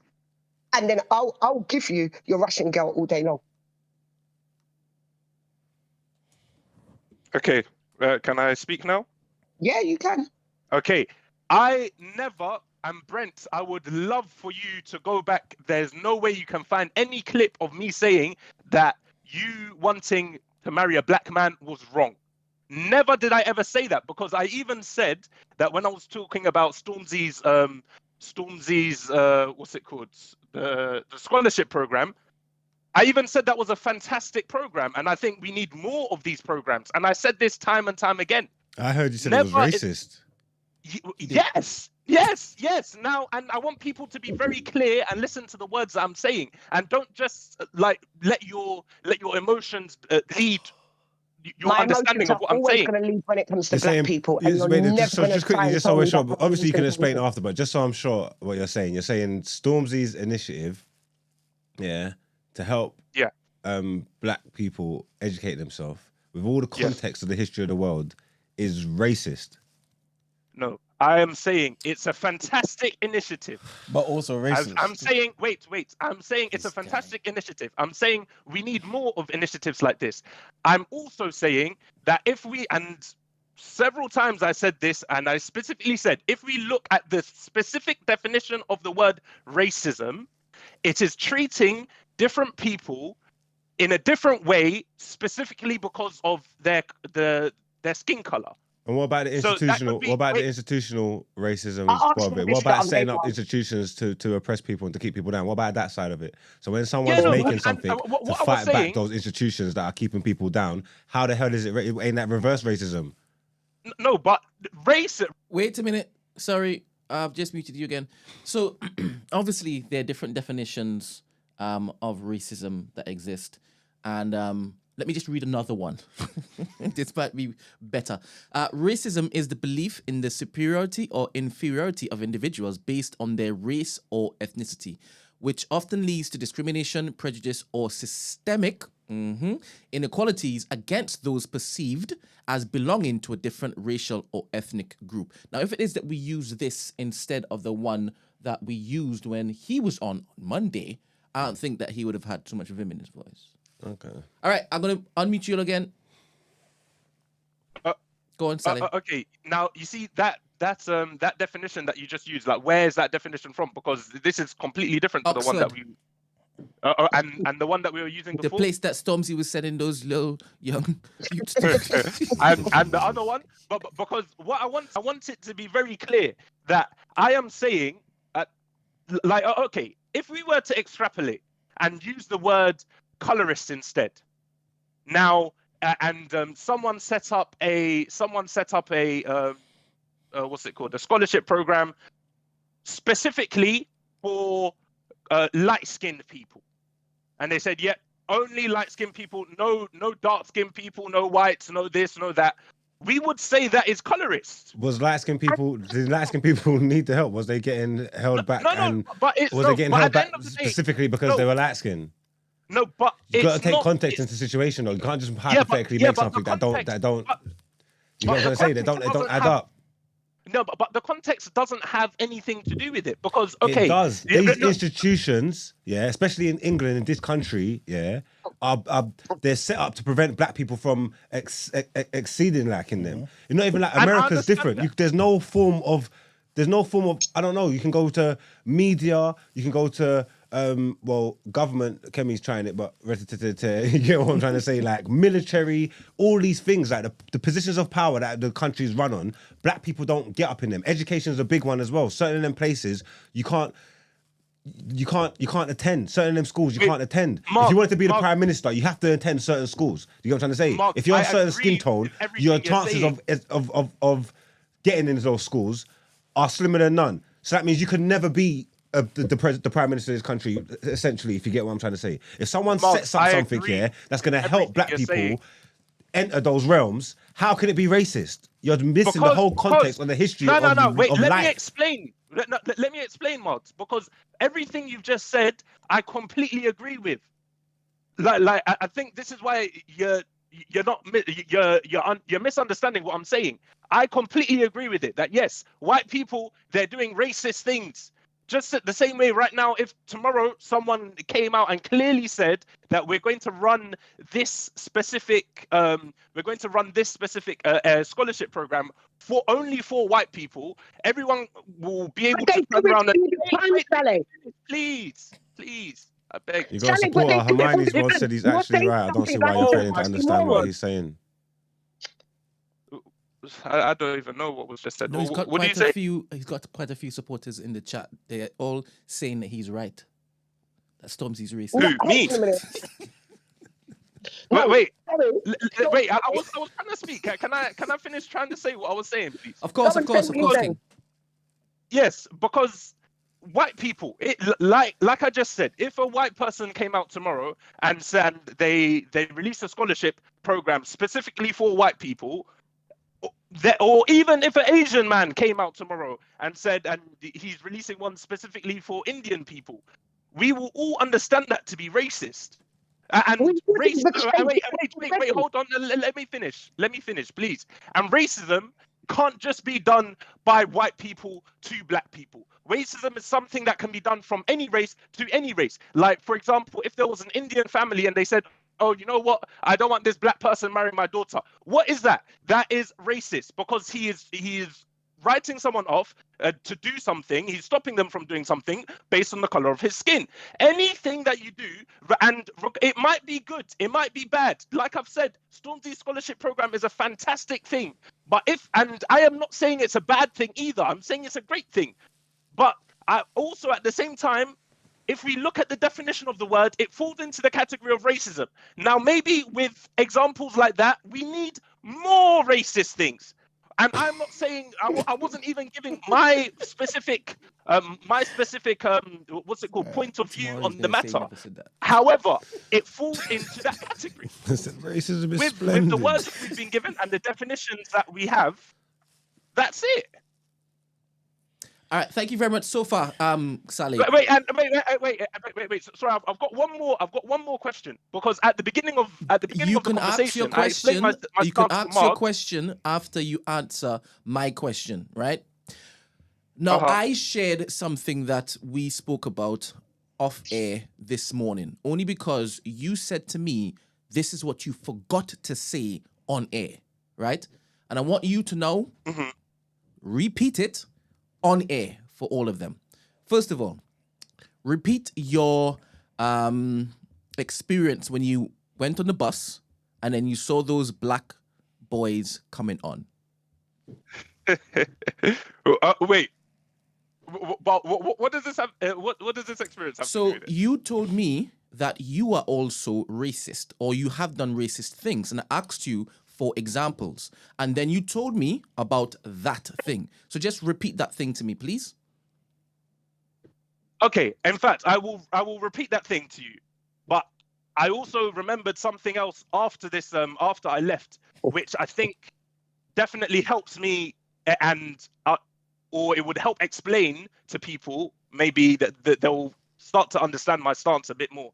But that story that I said it was just a very quick anecdotal story. I was on the bus, back of the bus, 3 a.m. late night bus, and some two black boys came up and sat next to me, right exactly where I was sitting. So I took off my watch and I put it in my bag.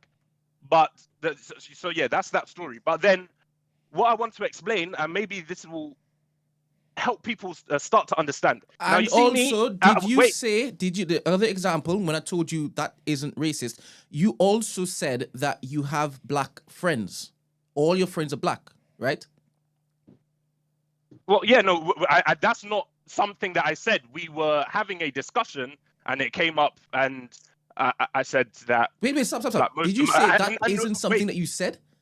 No. I said that is something that I said, but Okay. it's not. It wasn't like I was sitting there and I came up. Ha! All my friends are black. No, it's not, I asked you for an example that made sense. That example that you gave when you just were afraid to be robbed. An example. So an example of how I would say that I was being racist was saying that most of my friends that I have are black. So I was saying that maybe me picking the friends that I do have, maybe that is a racist thing, but then that's not completely true anyway, because I've got loads of other friends from different races. But I want to explain this as well. All right, because so I'm clear, right? Sorry, before you continue. So, all right, so he's now said what he said on air, so nobody could basically tell me that I was making this up. All right, continue. You can answer the question now. Thank you very much. Wait. So when people see me, they see me as a black man. But what people don't know is that I'm mixed race. I'm quarter Omani. I'm from the Middle East, and I'm also from Uganda, and I'm from Oman. So I've got a very large family in Oman. Oman is a Middle Eastern country. So when I think about these things, I think about it just the same way. So like I would think about it as if I heard that sentence coming from, let's say, my Ghanaian cousin about my Omani, about anyone from Oman or anyone from the Middle East, or vice versa, from anyone from the Middle East, or anyone from the Middle East, and anyone of my family members. Wait, I don't know what you're talking about. I've actually got family in Oman. Marks is saying that he's also from your side of tongue. He's also okay. Yeah, then you understand what I'm saying then, because if you now heard that some of your family in the Middle East were saying, oh, you know what? Now we can't include black people in this. We can't do that. Blah blah blah blah blah. I would hope you would turn around to your cousin and say, you know what, my bro? What you're saying right there, you are excluding a whole race, specifically white, because of the color of their skin. That's racist. And the same way, vice versa, if I was to hear black people talking badly about people from the Middle East, I will go and check them as well and say, you know what, that's racist. I don't feel comfortable about that, because when you're talking about them like that, you're also speaking about me. So regardless, at the end of the day, but I thought you just said you did. I told you. You gotta go back far, rude boy. I don't know no one. Okay, yeah, exactly. Now that's the difference between me and you, because you have to go back far. That was bad, man. Why did you do that? Because you have to go back far. You have to go back far to see your ancestry with that. Literally, my dad is from there. I've got cousins there. Like, so this is what I'm saying. I am probably literally mixed race. So I see it from both ethnicities, and I still don't understand how it's like if someone was to create a program that was specifically exclusively only available for light-skinned people, and they say, yeah, we don't want dark-skinned, no, we don't want you guys. When it's in that situation, people will understand that, yeah, you know what, that's a bit colorist. No, but then when we extrapolate it to when you extrapolate it to specifically race. And once again, I want people to be clear and understand that I am not saying that it is a bad thing. Yes, race, the word racism has negative connotations, but if we're just looking at the definition, yes, and also not just that, but because Brent, we discussed this, with a situation like that, it can also be seen as nepotism. It could also be seen as prejudice. There are loads of words that we could describe it. But if someone was to want to use the word racist to describe it, then we can't necessarily argue. We can still celebrate it. It doesn't Why are you matter. It sighing doesn't for? change. You don't understand where he's coming from as a mixed race man. He's wrong, though. Talk to it. Talk to it. I can't. I can't. Saleh, is there a difference between prejudice and racism? Because this will sum up everything for us. Well, they're like those two circles. What would they call them? Is it Venn diagrams, or when the two circles Yeah, there's overlap? overlaps. Yeah. Yeah, exactly. There's overlaps. But they're I'm not not the same. saying that they're two different words. It can't be the same thing. Or Exactly. there would be the same word. And we get ourselves into trouble when we use them in what's the word? Interchangeably. Interchangeably. Thank you. Interchangeably. That's what happened. This is what happened to Diane Abbott, Miss Diane Abbott, when they said she was racist. When she corrected them correctly and said, listen, there's a difference between discrimination and racism. What you apply and use to describe black people is different to the word you should be using to describe the people from the Roma Gypsy community. She was right. Not the rest of the world. You know what I'm saying? And Saleh, you're making the same error. You know what I'm saying? Like, you can't use them interchangeably and expect that people won't come at you and say, no, that's wrong, that's wrong. You know what I'm saying? Because like Margs was saying, context is key, man. You know what I'm saying? If like, to me anyway, and Brent asked me this earlier, what is racism? To me, is a subjugation, oppression, or whatever. There's an active component there, right, that goes into the definition of racism, and it's based on race. Prejudice is just like in normal life. I like something more than the other thing. It might be based on just preference, it might be based on experience, whatever it may be. But racism denotes the infrastructure, denotes things in place to put down a particular people or to uplift a particular people. Well, like Brent said, there's different variations or different definitions. Do you think black people could be racist? It's possible. To yeah. me, Well, I know you do, Saleh. wait, and in just fact, told me. I would like to add to this as well. Because when I was speaking to Brent after that podcast, what Brent made me realize was that, you know what, using the word racist to describe, let's say, for example, Stormzy's scholarship program or other things like this, might do a disservice in terms of reducing the impact of the word racism from people who are actually using racism to do bad things. Now, I agree with that. Can racism be a good thing? I think there's a lag. Can you hear me? Yeah, we can hear you. He just said that. Yes. So He's I saying agree it's with good that. He's saying Stormzy's initiative completely is see that great, point but it's racist. wholeheartedly. And then with that, what that makes me think is, okay, then maybe what we need to do instead is develop sorry? So, Saleh, just jump in and jump out and jump back in again. I think your thing is delayed. Okay, yeah, one Because I want you to answer Emmanuel's question. I know you've already said it, but I don't think Emmanuel was listening at the time. When people, Your question was, Is there a difference? no, is racist? Can racism be good? Okay, cool. when people say if there was a white person doing this, why can't Hello, they can you hear us? understand that? Is it in sync now? Yeah. So Emmanuel asked you, can racism be good? Well, yes. Now, okay, this is what I was going to say. Now, racism. So obviously, with the example of Stormzy's, I keep forgetting the word scholarship. With the example of Stormzy's scholarship program, that is a very good example of racism. So this is what I was saying, that when I spoke to Brent after the podcast, what we discussed and what I agree with as well is that maybe using the word racism to describe such initiatives isn't the best because it removed Why weight do you from refuse? people who are. Why is he just? people who Why are you use choosing racism to? or One second, I just want to know why you're choosing negative to things towards a ignore specific type of people. the context It removes of the weight history from of the them, world such as the and KKK. the impact Are you listening? colonialism My friend, had on the social. The listeners are going to be so perplexed with the crosstalk. Okay. One at a time. Because yeah, and Sorry, Sally, go back 30 seconds, please. yeah. So yeah, now wait. In fact, let me do. Okay, that might be better. But yeah, so using the word racism removes weight from people like people in the KKK, members of the KKK, and I understand that. However, then maybe we need to go to a different. We need to start having a different conversation about using a different word, or maybe creating a different word, or whatever it might be. But at the end of the day, when we look at the word racism, it encompasses people who treat other people differently, favorably or negatively, due to the color of their skin. So that's just the definition. That's the way things are. If somebody has So yes, maybe we shouldn't use it in that instance, but it can. But if it was used in that instance, that person wouldn't be 100% wrong. I said it's discrimination dating in your own race.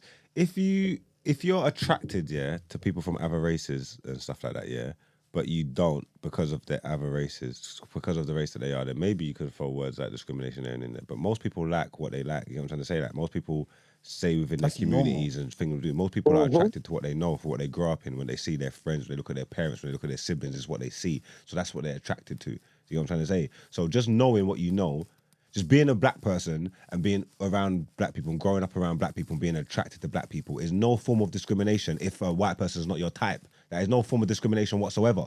Like, so I don't. Why you just throw words around and just use them? That's the first thing I said. Huh? Hold on. Wait, but that's the first thing I said. That is literally the first thing I said. I said if somebody just loves black people because they just love the skin color, they love their hair, they just love everything about them, there is nothing racist about that. That is literally the first thing I said when I was probably just replying to what Rob said when he was saying dating your own race is positive discrimination, which could be seen as a good thing. And I don't understand where the word discrimination comes into it. Like I'm saying, if you're consciously making a choice to only date your own race, but you're actively interested in and like attracted to other races, then okay, cool. I don't know what words you want to use there. There's a conversation to be had. But if you just like what you like and know what you know, why are you discriminating against for? Why do you have to like somebody of a different race?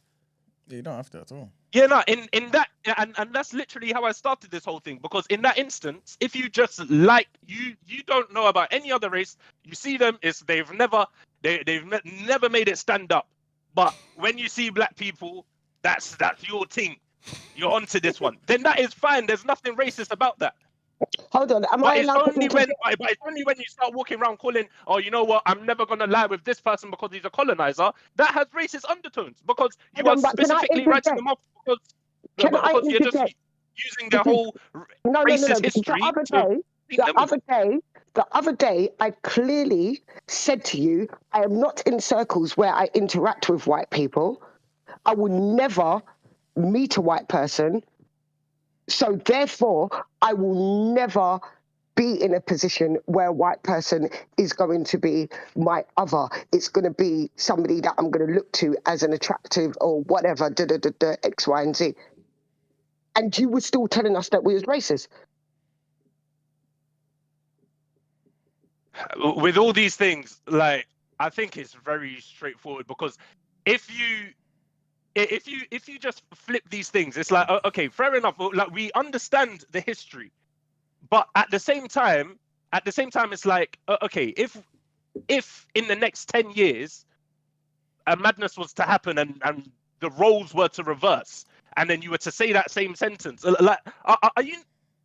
It's very simple. But Saleh, what you're doing is you're changing your argument now.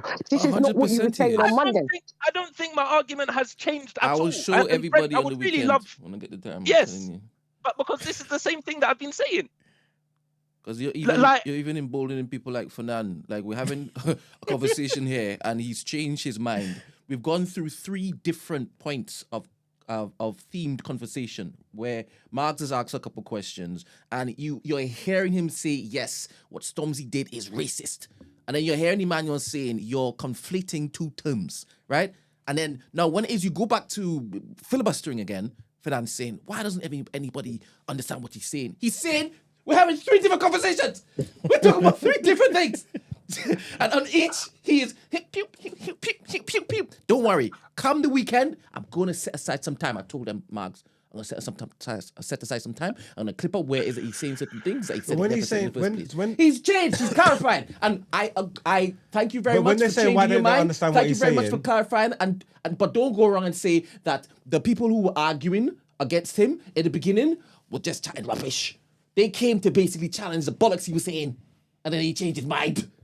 And then people say, I understand him now. But No, wait, give credence to why it is the people even killed him in the first place. Me, I'm a very honest person, and if I'm ever wrong, I always put my hands up. And with this, I would say that maybe it's not the best thing. In fact, yeah, it's not the best thing for us to use that word in that scenario. Us? Because it was only you using that word. Us. Sorry? Wait, but the people that are saying that they agree with what he's saying or hear what he's saying, are they agreeing with him saying that Stormzy's initiative is racist? Ask him that. Wait, no. Because there are 3 different conversations happening. That's Ask what I them want. which That's one what they agree with. Yeah, I'm trying to work out what you agree with as well. When you're saying you agree with him, because that's all I'm stuck on. That's the only thing that That's the only thing that I'm actually challenging. And what, Margs? Let me guess this. The reason that you are stuck on it is because of the connotations that comes with the word racist. Because no, it's got not negative really. It's because connotations. of the meaning of it, and it's because. Like, Yeah, because so connotations you're not mean saying if white people done this is a white land, and white people have not been blocked from anything like that. And so, if there was a hypothetical situation, yeah, where we're living in, we've been colonialized, we've been brought over here, we're living in as oppressed and seen lesser than throughout the whole history of the world, and these people set up something where they were saying, like, I don't know, it's just hypothetical, but it's like, let's just say the price of bread for black people is £25 a loaf. And that's just what it is. You get what I'm trying to say? But for white people and other people, they can get it for £15 a loaf or whatever. But for black people, it's just always been £25. This is just the way that it's been set up in the system. This is just the way that it works for us. We've always had to pay more for bread. And then a young black brother comes through, makes something of himself, has the money there to be able to influence, to help people and say, actually, well, you know what? That system that's in place, I don't like it. It's bollocks. Black people can get bread for £10. And then you're going to turn around, but only black people though, because of the way that it's set up. Only the black people can get bread for £10. Yeah. You're going to turn around and look at this man and say, he's racist. This is a racist bread line. Are you not fucking stupid? No, wait. Okay, now listen to this. If a black family was to say, listen, I don't want you to marry this white person because they're white. We don't like white. Saleh, get back in the room and address the bread argument that he just gave you. Sorry? Address what he just said to you, because what I'm addressing it. I am addressing it with this scenario. But because racism that is not inherently linked to people with power. Racism is a clear analogy, and what you're choosing to do is not answer what he just said to you. Answer what he just said to you about the bread analogy. Yes, and it wasn't a bread analogy. He was still speaking about Stormzy's scholarship, and he mentioned money. What did Mark just say to you? Oh, listen. You do not have to have power to be racist to somebody. You just have to write them off due to the color of their skin. It's not about power, and I think this is where we're getting it wrong, because we are saying that, as black people, we don't have power in this country, so for that reason, we can't be racist to people. But no, because if a black family was to say, I don't want my daughter marrying this white person because of their history, that is the same thing as racism. So even with this bread analogy, or whatever you want to call it, whichever analogy, black people can be racist to anyone else, and same way Chinese people can be racist. Chinese people, because if we're looking at it, black people can be racist. I think it's very clear when we look at it in. Yes, exactly. And how can we do what Stormzy's doing? Writing people off due to the color of their skin. Now, and no wait, and I am not saying that it's bad. But all I'm saying is technically, if we are we have been given a language. There's so many different languages around this world. In Arabic, they've got in the Arabic language, they've got over 1 million words to describe different things. And so now when you're using the language, you can describe things in perfect clarity and it will be accurate to situation to situation. In this English language, we've only been given roughly around 100,000 words. And within those words, we've got specific definitions which can describe certain things. And with this word racism, it can be argued that what he is doing is racist. Someone can use that word to categorize what he is saying. I am not saying it's a bad thing. I am just saying that that word could be used. Yeah, Okay, white people did call what he was understand doing the confusion. racist. That's what the papers were basically. Some of the papers were actually suggesting that what he was doing was racist, but hold on, they wanted Brent, to can shut I it just down. ask a Yeah, question? I know They they wanted did. to mar it. I know They did. wanted to basically kick mud they on used it. the word racist. And that's why I told you. Exactly. That's why I told you it's dangerous to do that because it dilutes the Yes. actual word. That's why I told you what you using that particular thing. Bear in mind, I don't Okay, agree. and this is I don't what I agree wanted to that it get was to. racist. But you using that basically dilutes the impact of the word. Hold on, and let me just interject here because But the word hold can on, be used. Let Ebony speak. Saleh. So what I wanted to get to is because you're very high on language and stuff like that. And I'm a person, I enjoy language and I enjoy, how we speak and, the etymology of words and all of that stuff. However, you seem to be from the Daily Mail school of thought in terms of they have now told you that black people can be racist and you've run with it. Like Iman said to you earlier, there also has to be a structure in place where you directly oppress another race. White people aren't being oppressed by Stormzy's scholarship. Because you know what it is? For every Stormzy scholarship, there's 1,000 other white scholarships that are in place. But for some reason, I don't believe. I don't Can you believe can that. you let her believe finish? that. That's Can crazy. you let her finish, please, Saleh? Yep. So for every Stormzy scholarship, so there's scholarships for the children of doctors. There's scholarships for children of Holocaust. There's scholarships for this. There's scholarships for that. I never heard you once bring up any of these other scholarships to say that they're racist. However, it's Stormzy's one that you're choosing to die on that hill to say that is what is Now, racism. and that is wrong. That is wrong. That is definitely wrong because I also have mentioned many times that if any other race was to do the same thing, I would also say that's racist. So that is direct. If you didn't hear it, then now you've heard it. No. My argument to you from Monday is that Stormzy is not the first person that created a scholarship. Stormzy simply Obviously not. opened the door. Hold on. Stormzy opened the door where one didn't exist. Okay, I can talk about myself. I had a placement to Oxford. Do you know why I couldn't go? Because I couldn't afford it. What Stormzy has simply done is to say, do you know what? You have the credentials. Here is the money to back you to go into that. And I think that is amazing. Because historically, I support it wholeheartedly. But historically, what has happened to black people is we have the aptitude, we have we tick all the boxes. But what fails us in these white lands is that we don't have the financial means 9 times out of 10. So we will still fail. And we're using.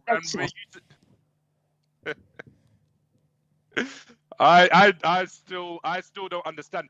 Okay, Ebony, I've got one question or in fact, one line of questioning for you, which I would like you to just answer. Now, if let's say a Nigerian family says, I don't want you to marry this white man because he's a colonizer, we think their whole family are colonizers, would you say that is racist? Nope.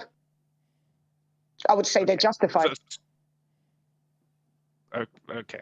then I think I rest my case me- because But Saleh- because to me that is clearly racist. Saleh, And anyone can be racist to another race. Okay, but do you know what it So I is? think that's where I think that's where we don't align. But yes, Iman, you're asking a question. what if I said to you what you just said was prejudice? Would you say it's the same thing, or would you say it's racist still and not prejudice? No, you said prejudice. No, I would falls also into agree with racism. you. So I would also agree we with you. asked on It that can be on classed Monday as well. So if it is your prejudice, it can be falls classed under as the umbrella. racist. It can also be classed as prejudice.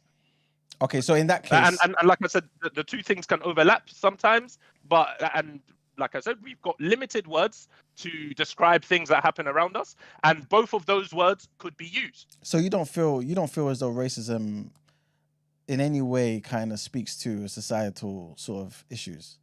That context Of is course not it there. does. Okay, so if Of course it does. okay, cool. So if a Nigerian family in a majority populated white country says, "I don't want you to marry a white person," It doesn't. I don't think it doesn't. It doesn't have anything to do with where they are. A Nigerian family anywhere in the world. They could be in Nigeria. They could be in China. They could be in Shanghai. They could be anywhere. so what? So, but you just said it's basically framed around the whole society and stuff. It has a societal context, or it doesn't. No, it can. It can, but it also cannot. Same way like with oppression. Oppression can be oppression. Someone can oppress somebody in the year 7 bathrooms. They can push their head down the toilet. The same way what's it called? A nation could send an army to go and terrorize a whole village. Both instances are examples of oppression. You see, Just if one racism, is done on a yeah, macro scale, so one is done if on a racism, minute scale. if racism, yeah, is a direct cause, yeah, to the impact on our society, the impact on education for black people, yeah, for the way that the system was set up, yeah, and racism is the direct cause for the position that we're in, that led to Stormzy needing to make a scholarship that combats that. How can they be the same thing? Because exactly what the people on the other side are doing is like now we're doing it. No, that's not what you're doing. The other side are trying to keep people down. This is Stormzy's wrong. trying to help people up. It's not the exact same thing. So you need Yeah, to no, check no, your no, mirrors no, and no, understand what no. you're saying. I'm No, yeah, asking no, you, but how are they the also same you thing? need to It's also check your mirrors. racism. Wait, Saleh. Listen, white it is people racism. are doing the same thing Any meaning for of the their own term. people. Listen, any meaning, Look, if white- you go into the dictionary, any meaning of the word racism, yeah, is what led us to this problem with education and people of color and black people specifically. What we're talking about now, racism Margs. is the cause of it. Yeah. So Wait, if someone's I want you doing to- something to combat that and level the playing field and help, not oppress anybody, help lift people up. How can it be the same thing, bro? Because Margs, the white people would also. It's like The white people we are need fine, to- you madman. Yes, I know, but we need to you can't just always think about one situation. Someone needs to think from- about one people. Wait, who- let me This let me is finish. this let me is psycho. finish, let me Anybody finish. that agrees with Let- him let me- as well is a let me nutter. say- Let me say Genuinely. what I'm saying, please. 100%, but Let let me him say what I'm let saying, him please. speak. 100%, but let him speak. You can't just think about one situation from your own point of view, because for the white people, they will also be saying that, oh, okay, okay, it's just a Barclays internship, but yeah, technically it's for us. And what are we going to do to help push our people forward? With them speaking about white people, they will be saying, yes, no, it's fine. Don't allow the blacks in. When blah, was blah, white blah. people Why? in this country Because being they held help down and our stop being people. educated, Let him Saleh? land. Let him land. What the hell are you talking but about? I am not. Okay, you know what? Let me Wait, let take me the camera from me. speak I'm and then done maybe now. you I'm done. understand. All right, thank you. So go on. Sorry for the disrespect, But Saleh, because man. it's not about if they've been. Oh no, it's fine. It's not about if they've been held back or this or that. For them, the way they see it, but because it's like we need to really think. We need to start thinking about how the way these people think before we can understand how we can even win and move forward. Because for them, they're not thinking, let's hold these people down. They're not Hold on, thinking, oh, hold on, but hold on. by me giving let me finish, everyone. Gosh. No, I was just going to They're ask you not a thinking, let's question hold these about people. your point. Oh my! Then please let me. Sorry, let me make the point first. Saleh. It's my fault. Let me just mute when you're talking. Go on. Thank Sorry, you. Ebony, I've just So muted you. no one, the white people, they're not thinking let's hold these black people down. They're thinking, oh, my niece, my nephew, this person, they need a hand up. So they just keep bringing their own people up, as they keep bringing their own people up, they're not intentionally doing it to keep us down. That is a thing that happens as like a product of it. But their aim is to help themselves, and they're This helping ain't the about people the that white. look Oh, like sorry, them. sorry. I can't do it. Yeah, no. But for them, it's about the white people. So white people are doing racist things for the betterment of their own community. I know. Like I slavery, the understand, whole but- thing. Racism from the beginning of time was created for the betterment of their own community, so that they can get rich, so that they can do this, so they can do that, blah, blah, blah. So now, if we also flip the script and someone was to use the word racist to describe it, it's like, okay, maybe it might not be the best word to use because of social things, but when we look at the definitions of the word, technically, that is it. Do you know what it is, Saleh? And it's I get what you're saying, but I think this is the danger of basically looking into definitions and not reading the rest of the paragraph. It's kind of like reading chapter 1 of a book and thinking you know everything on that particular book. I'm not trying to say that you try to inflate your knowledge or anything like that, but this is what happens, right? Because you have to understand the context. This is the reason why you're basically saying and using the words interchangeably prejudice and racism. Margs is right. Ebony is right. The perfect example of what Ebony said was with Stormzy's initiative basically being rolled out. There's no white person who is suffering from it. There are countless other things that they can go into. That's basically how you have to see it. There has to be some sort of there's a power component that brings people down. You know what I'm saying? This is the reason why people don't like being labeled racist. You might think it's just a simple, I don't know, 12 word sentence which sums up what racism is, but that's not correct. If you went to, for example, South Africa prior to apartheid, where they were separated everybody and white people had all the resources and they made black people move around their own country with basically passports, a passport in their coat, basically having to show their papers just to be allowed to move from place to place. And somebody says, you know what, fine, let's just try to have our own community where we can buy and sell amongst ourselves. Like, you wouldn't ever, in any circumstance, would you say that those black people who come together to do something for themselves to survive are racist? Like, even if looking at the definition, and if the definition tells you that is correct, then the definition is wrong. You've misunderstood it. You know what I'm saying? It's not the reaction. It's putting certain things in place, infrastructure in place to carry out a particular prejudice and be successful in it. You know what I'm saying? Like, it's not racism for what Stormzy's doing. It's not racism if somebody says, okay, you know, the bread is sold, but for this amount of, whatever the analogy was, sold for this amount of money, I'm going to now figure out a way to build my own oven, gather my own wheat, do something and create bread and have more favorable prices for black people. That's not racism. You know what I'm saying? Like, and when you're using the words interchangeably, this is why you find yourself in a mess. Like, in certain things you're correct, but that's when you're talking about prejudice. But when you go over to the race part and you try to say it's the same thing, you're finding yourself in a situation because it's not the same thing. Wait, Eman, Yeah. I want to ask you the same question that I asked Ebony. So if a Nigerian family said, I don't want you Not marrying this racism. white person, you don't see that as racism? Not at all. And this is why I threw the question back. Well, then, this is why I threw the I question think- back to you, yeah, when I said to you, if they were, for example, by themselves, not even by themselves, small community people, you go to bloody, I don't know, Haringey, Green Lanes or something, you see bare Turkish people over there, and Sanford Hill with the Jewish people over there, and they say, cool, we're just amongst ourselves. We know we're, I don't know, 0.5% of the population, and we choose to marry amongst ourselves. You mean to say to me that if a father and a mother is saying to their children, marry these people over there, let's keep our particular faith, our particular belief systems amongst ourselves, that's racism?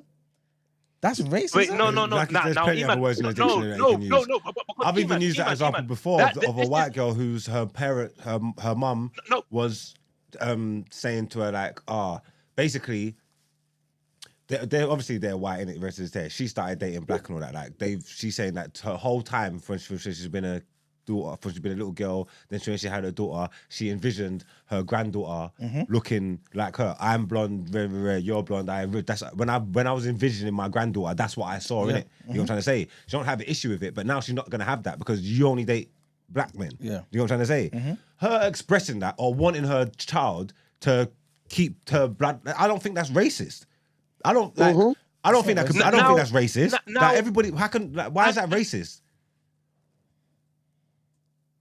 Now, I would say, listen, but because at the beginning of this call, this is what I said. It's all down to the motivation behind it.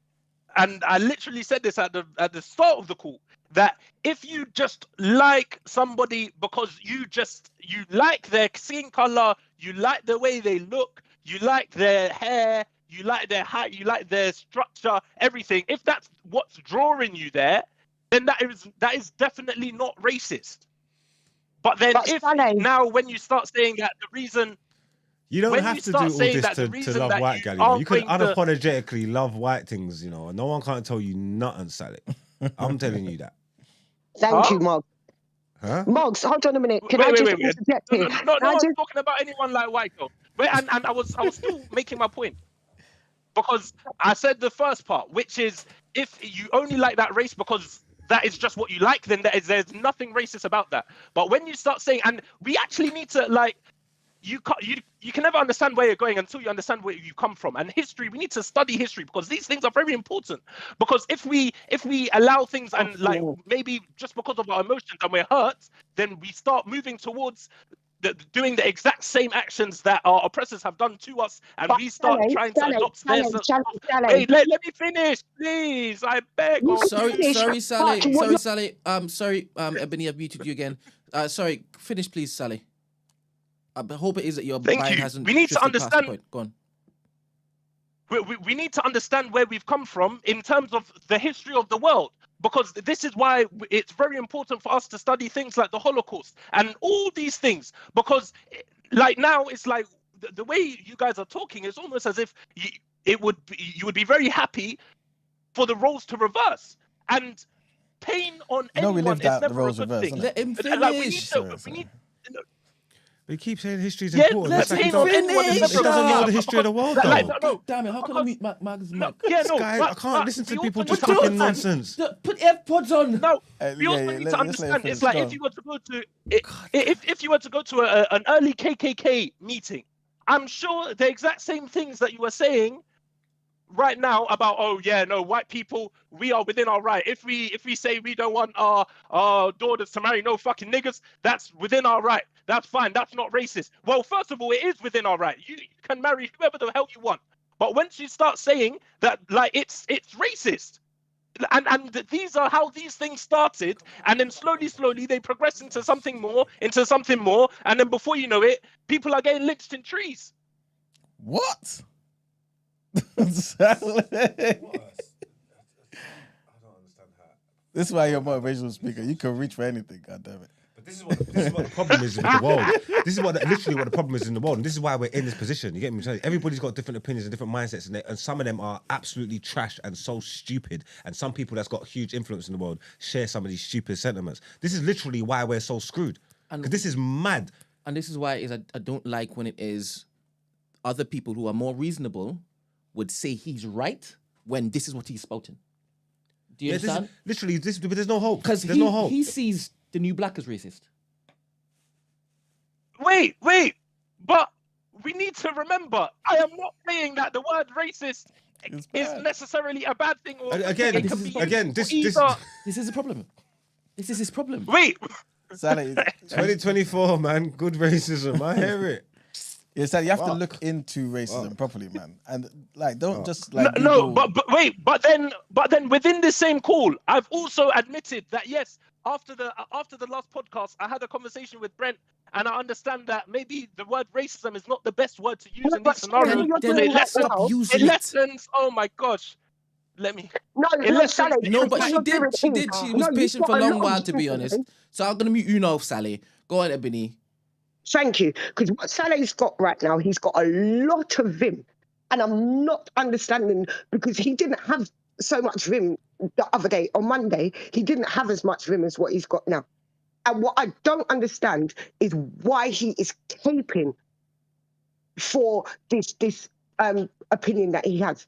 What I don't understand is, while we're trying to speak to him and show him what he's saying is wrong, he is still like, but you're racist, you're racist, you're racist, you're racist. Saleh, I need you to really dissect what you're saying. Because like I said, if you're just here to be a troll, then be it. And be it with your chest and just say, you know what it is? I just want to rile up the chat right now. But what you're doing is you are directly attacking black people. For what? He's not alone though. There's people in the chat that agree with him. But Ebony, yeah, This is some people share this sentiment. Like it's just I don't want to cut you guys off yet, but honestly, I don't feel like Sally's heart is in the wrong place. You know, I feel like he's just got it wrong. Honestly, Yeah, I don't think he's You know what I'm trolling. saying? Yeah, I don't think. I just feel like it's just one of those things where you have to go away, study a bit more, and understand the context, and then you understand why it is we're saying what we're saying.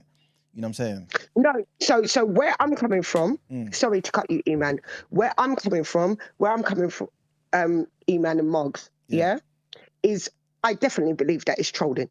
Because we spent how long trying to explain things to Saleh, and he was still adamant about his point of view the other day.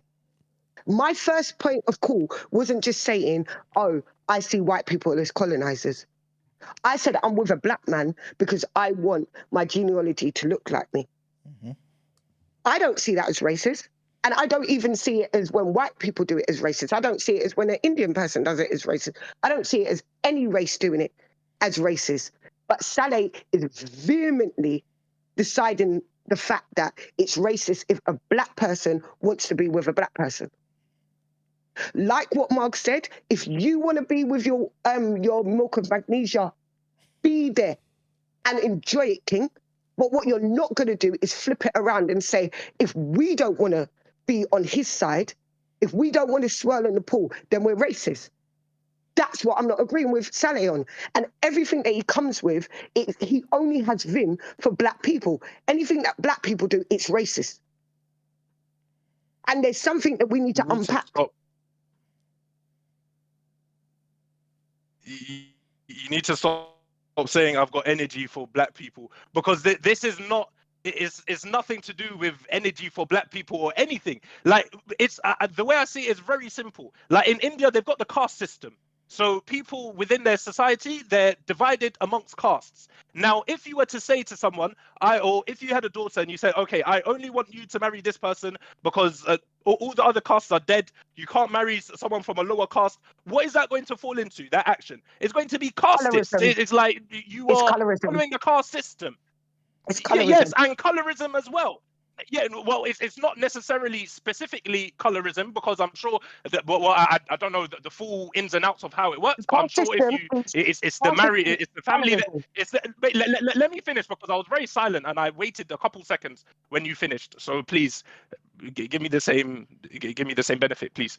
So you can be married into born into a specific caste, or like with your families and all these kind of things. But yes, it would be colorist, and it probably could be colorist, and it would be casteist, if that's the thing. Now, also the same way with light-skinned and dark-skinned people, we've got colorism. So if you were to specifically choose someone due to the fairness or the darkness of the color of their skin, that would be classed as colorist.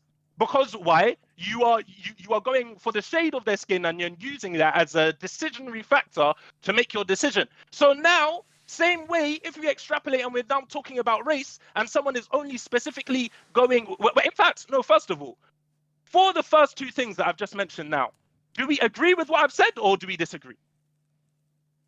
At this point, I'm going to disagree with anything you say.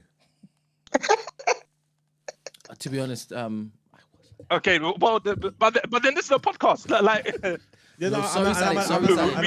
allowed to disagree, because when you take the context of like I said, of the history of the world, of the reason why we're here, sitting on this godforsaken island, yeah, it just doesn't give credence to none of the arguments that you make. And anybody that agrees with you that takes context out of it is crazy. When they're sitting down and back you up in the chat saying, yes, if you give scholarships that's just for black people, that could be seen as racist, red say, and just choosing to ignore how we got in this position in the first place. Yeah, I don't even want to have the conversation, because it don't make sense. Like, you've dug your heels in, you've got your stance, but you're wrong. Basically, it doesn't matter how many different words you want to use or how you want to put it. Like, you're wrong, and so I don't know where to go here. And like, you feel how you feel, so that's it, innit? I don't get it. Like, you're wrong, you're misled, and you're not prepared to be taught. You keep talking about history and all this kind of stuff. You haven't done your due diligence. You haven't gone back at the history. You haven't checked the history of the world. You don't know what we've been through, what we got here. You wouldn't be saying these things. That's it. but cool. That is a big assumption. I would definitely It's say. not an assumption, bro. Because it's not an assumption. But because Okay. No, okay. the same way when I said about my own family history, if it's not like racism is not solely just a thing for black and white people. My family from Oman can definitely, and not even just that, but it's a big problem because a lot of people from the Middle East, they colonized, specifically Oman, they colonized a lot of East It's Africa. out of necessity. Why do they have DIE hires and stuff like that? Is that what they're called? Why do they do these things? Why do they put things in place? Why do they create a Rooney Rule so black men have to get checked in, so you have to interview one black person of color? Why do they put these things? I don't. This is racist as well. They came out of necessity because people was being held down and oppressed, and they wasn't afforded the same opportunities as other people, bro. So when someone's, this is crazy. I don't understand how I have to explain this. Yeah, but he would say it's racist. It's a good Anyone thing, can be but it's racist. But then maybe what Black race- Rob's been saying the whole time is right. There's points and shits that you can get off. You're using the wrong words, bro. And this is what people are sticking to. That's This not is what what Black Robe is saying. Wait, and hold on. Because even when you just said that I'm using the wrong words, how many times in this conversation have I said that after the last podcast episode, I had a conversation with Brent, and I understand now that maybe using this word is not the best word to use, but I still stand by the fact that it could be used. Hold on a minute, Saleh. With the definition that we have been given, with this limited amount of words that we in this English language that we have to explain things, it could be used now. And I've also said several times within this call that after the last podcast, I had a conversation with Brent, and now I understand that maybe it's not the best word to use, and I'm still using it because right now we're on the podcast and this is the topic that we're discussing. And also, once again, wait, but before I move on, but before I stop, once again, I can't see. I struggle to understand how it's like you guys. I think because everyone, like you're all just black, maybe you only see it from a black lens. That's on the racist. That's on the charge. No. Yeah, No, that was the That's on the Omani charge. side. That was the Omani. You guys have to come across. Wait. Let me make my point first. Let me make my point because you guys are the way you're talking. You're trying to come across as if like no other race. The only race that can be racist is the whites. But that's not true though. But everybody's got different. I agree. I believe black people could be racist. We're talking about different types of racism though. That institutional racism and just common racism on the street. Like what we said the other day. If you go around fly and kick a man because he's Asian, that's a racist kick. What's man talking about? You get what I'm trying to say? Like you can't be racist towards people. I call Christian my favorite racist. Yes, okay. Like what are we talking about here? But everybody might not agree with that. But they're different things though. Yeah. No, but then, Marks, this is why it's like you can't just dip in and out of the conversation when you want to. Because when I asked you the question of if a Nigerian family was to say, I don't want my daughter marrying any white people because I see because I think they're colonizers. When I was asking you if a Nigerian family saying that I don't want you to marry any white person because I think they're colonizers, you said you don't agree with my stance on that, and because I was saying that is racist, and you said you don't agree. I don't think I was. But then now you're saying saying that talking to me directly when you said people... that. To be totally honest with you, I don't remember. I asked you that question, and then you said I don't agree with anything that you say. That's what you said. I don't think anybody wanting to date within their race is racist. If that makes sense, you know what I'm trying to say? Because it's speaking. Like, it's stating the obvious. If you're a racist person and you don't like the other race, why would you want to go there anyway? Like, you know what I'm trying to say? Like, a racist person ain't even going to want to do that. Exactly, and Marks, that's the first thing that I said. I said, if you want to date a race specifically because that's the race that you love and you just feel drawn to that race, then there's nothing racist about it. But from the point where that's fine, but Brent's right. You're muddying the waters with bare different things. I'm not talking about that. I'm just talking about you saying Stormzy's initiative to help black people after they've been held down and oppressed, specifically in education. Do you know the history of education? Do you know the things? Do you know how important educators are, bro? Like, do you know that our civilizations and our nations was built up on education? Do you know that, like, black man, brother, This is what I'm trying to say. I know the history. Hey, Don't worry. let me give you the miseducation of the Negro. Come Let me on, give you the come miseducation on, of the Negro. yes. Let me give you the book. Go read on. something, Yeah. bro. You talk about you know stuff. No, Go wait, read wait. something. The first tools to ever Fuck, be man. developed. The school system started in Jamaica with the slaves creating schools for the for the children of the slaves, and those were the first schools. And those were the first schools that were brought about, and you can It's funny. research this. The So I last do book know I've this read history. from cover to cover is The Miseducation of the Negro. I don't understand what this man's talking about. Yeah. And someone's come here to level the playing field and help us, uplift us, and teach us something. And you're calling it racist. It's crazy what you're saying, bro. And you don't know what you're saying. Okay, now that you see that same thing that you're saying right now. Now, Christopher Columbus could have said that same thing when he was going to America, and let's say the what's it called? So there were more Native Americans in the land, and he's saying, oh, well, yeah, what I'm doing, I'm just going to support my people and so to further the betterment of white people in this American land. It's like it's the same sentence, it's the same sentiment. But so he is there. But wait, he is there. Let me finish. I'm almost done. He is there fighting for the betterment of his white people in this foreign land, and that is the way he sees it. He's not seeing it as he's putting people down necessarily. That is a byproduct of it. But his main goal is, I'm a white person, white over everything. I need to help my people. So also, the same is like it's the same sentences that now we're just flipping, and because we're black and we've been on the lower side for a long time, now we're saying that it's different. It's the same thing. Saleh, if Christopher Columbus went over to the Americas, right, and obviously he saw the natives there, but whilst he was there, he also saw a group of people, Spanish people, who had got there long before him, 100, 200 years before him, and he treated them exactly the same way. Would he be racist? The same way as he treated the Yeah, so in the Native same- Americans. Still Yeah. stuck on him. He's like, all he's saying is because you're all black. Sorry. I'm sorry, Saleh. Sorry, Saleh, for the distraction. Sorry, Saleh.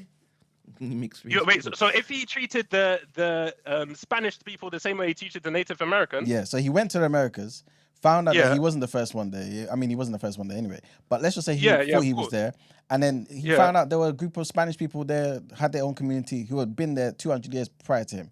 But he, the same way he treated the natives, he treated the Spanish people. Would his actions be racist? yes, because his race, the way he's seeing it is like it's He not was Spanish himself. it's not necessarily on what's it called on the color of their skin. They are seeing it as nations. So my nation, So I am racist. here for the betterment of my nation. Just the same way like an Angolan or even with what's it called, the Germans. So- German people left Germany to go and fight, and they were killing white people all around them. But So, Saleh, it was so racist is because that they racist? were defending their own. Is that Yeah, racist, yeah, it would be racist. or is it being a nationalist then? Because remember, you're No, obviously no, talking no, about but you're it is- talking it is about both of words them. now. It is both. It is both. So if you're telling me Christopher Columbus goes there, right? And in a particular scenario, he sees the natives over there and he discriminates against them, he kills them, he pillages them, takes from them based on their race, right? Then he Yes. looks to the left. He travels down the road 120 miles. He sees Spanish people. He does exactly the same thing. You mean to tell me his Yes. actions are still racist? He's a racist because of if you're only basing it on the actions, he's racist. Yes. You No. don't know. He's racist. He might be a nationalist as well, and he was conducting the racism for nationalistic like goals or whatnot. But it's still classed as racism. No, Saleh, what There are you're many doing, words can be used. what you're accusing us of doing, are basically just using words and saying because we're black, maybe we're feeling some sort of way. It's what you're doing here. Like, you have to understand the meanings of these words, right? There has to be a power component. There has to be a subjugation of people. This is why what Ebony said was so perfect. When Stormzy's bringing out his initiative and it's benefiting black people, are white people suffering because of it? If But they were, it's but racism. people don't need to suffer. No, People they don't do. need to No. suffer for something They to do, be Saleh. racist. Saleh, they do. That's the power component. That's the system. The ism part of it. There is a system. There's things in place. There's infrastructure that brings about the subjugation or oppression of a particular people based on their race. then maybe what we need to look at is changing the actual definition of the word racist, because the word racist. We don't need to change it. Like what I said to you earlier, racism. Now you want to use this Daily Mail version of what racism is. Racism always was the imbalance of power towards a particular caste or a particular race against a minority in that same country. Yeah. So black people, for instance, in the United Kingdom, we are a very minute population. Therefore, the imbalance of power has always been shifted towards us. Yeah. We're the people that have been subjugated to the wrongdoings of their racism. If you wanted to use Nigeria for an example, and you said in Nigeria, all the white people were treated badly, then you could say that those black people were racist. But however, you cannot show me a situation where black people have had the opportunity to be racist towards white people. The closest we got to was Mugabe, and the white people took him out. I think this fundamentally falls back to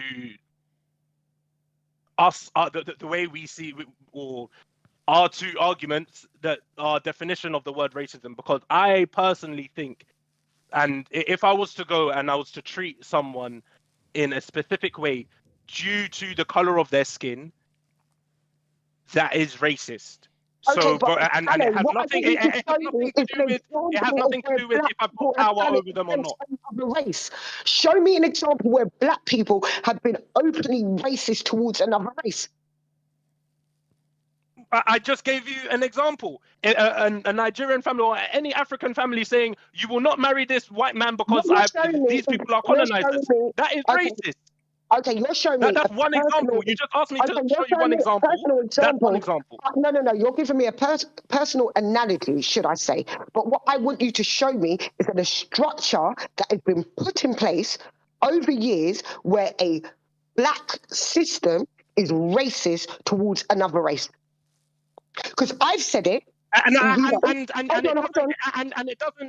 It doesn't have to be solely from black people either.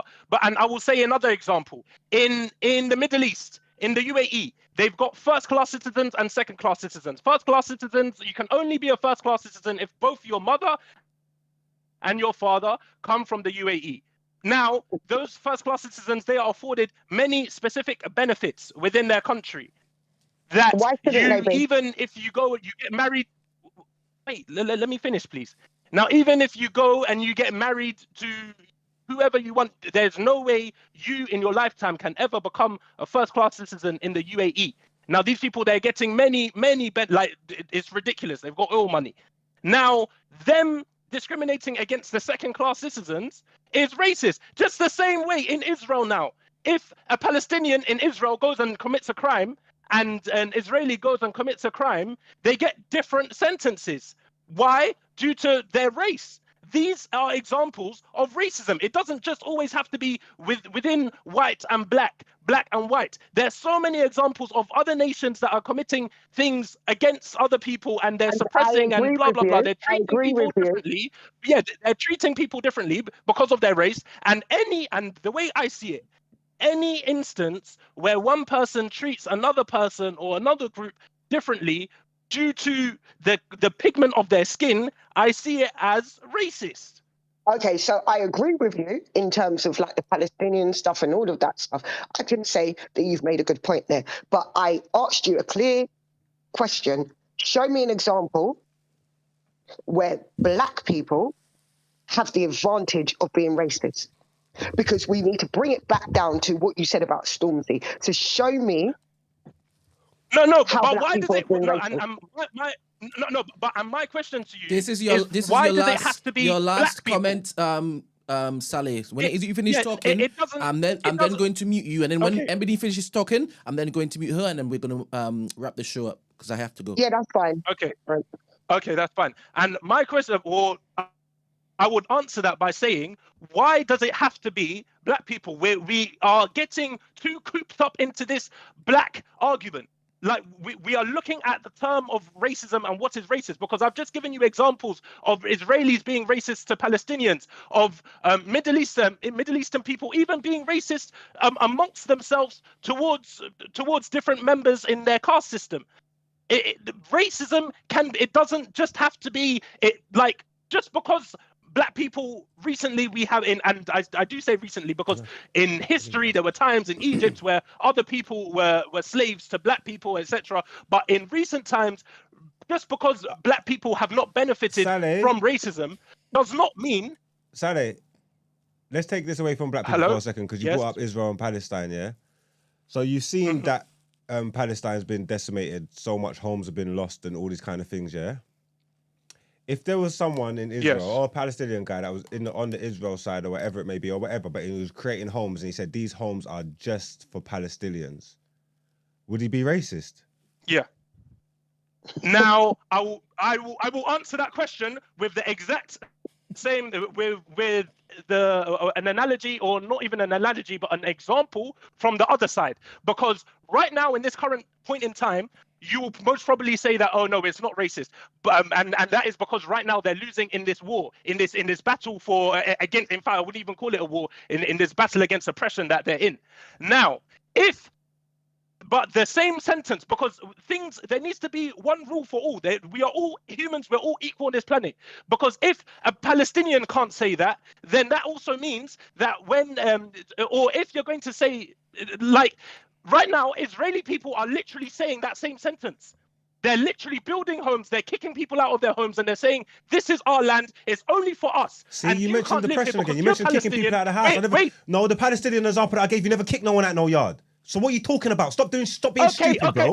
No. You're telling me it's the same thing. You're telling me it's the same thing. You tried to use an example. That's not the same thing. The example you used, you said they're kicking people out of the house. My example, no one's kicking anybody out of this house. No one's trying to tread on any Israeli people or do anything to hurt anybody else. They're just trying to replace Palestinian homes. You can go and research the settlement.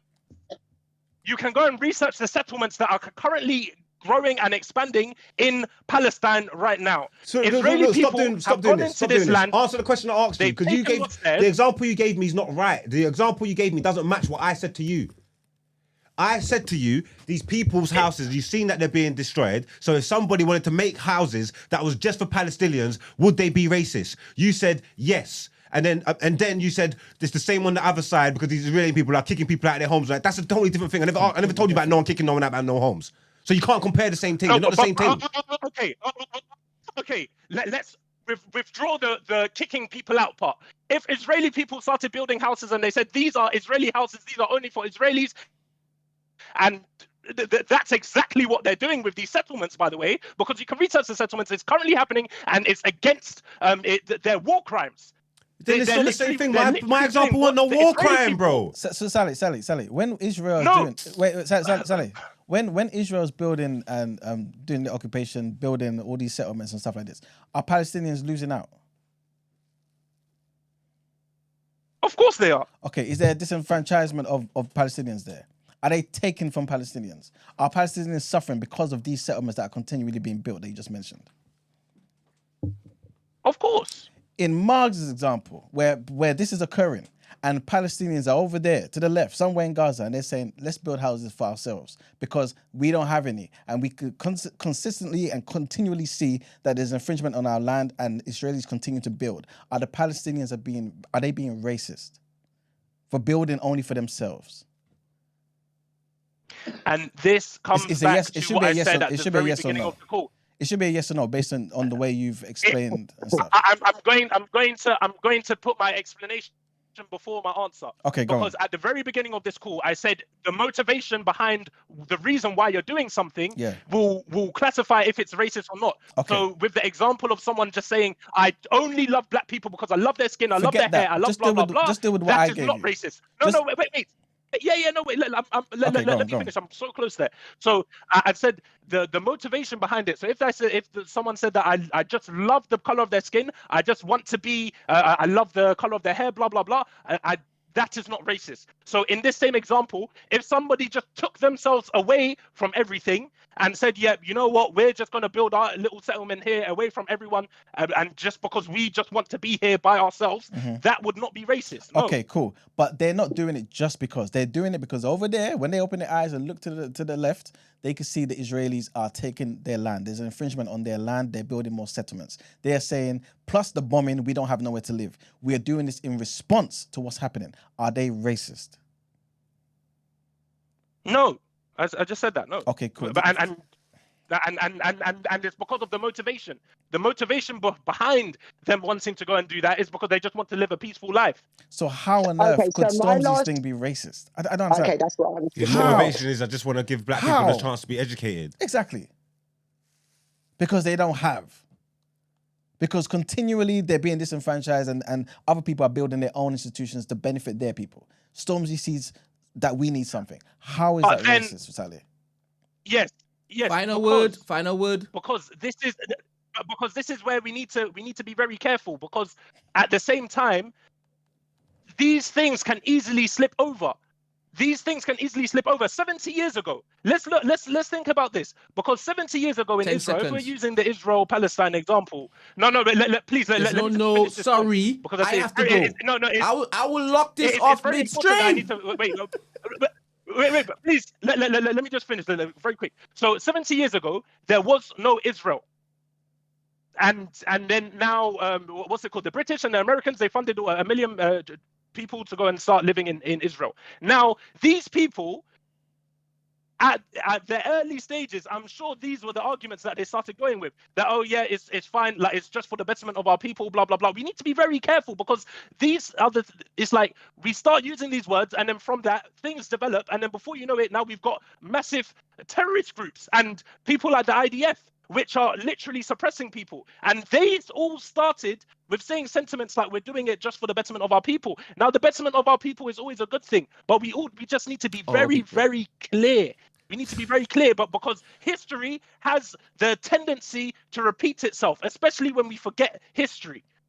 We need to understand where we've come from, because like, I'm sure with these first meetings when they're setting up the KKK, it all started very lighthearted. We just don't want them to marry this. 5 seconds. We just don't want them to do this. Blah blah blah. And then things have a slippery slope of developing, and then they move, they spiral, they snowball and get out of hand, and then it's something that we can't control. Stay there, Saleh. Stay there. Let Ebony say her last words, and then we're gonna wrap this show up. But stay there, please. Ebony. Okay. All I'm going to leave it is, in the words of the Right Honourable Marcus Messiah Garvey, Africa for Africans. Yes. Come on. And I'm done.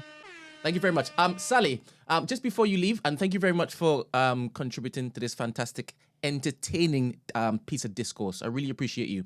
Who did I say you remind me of? Hitler.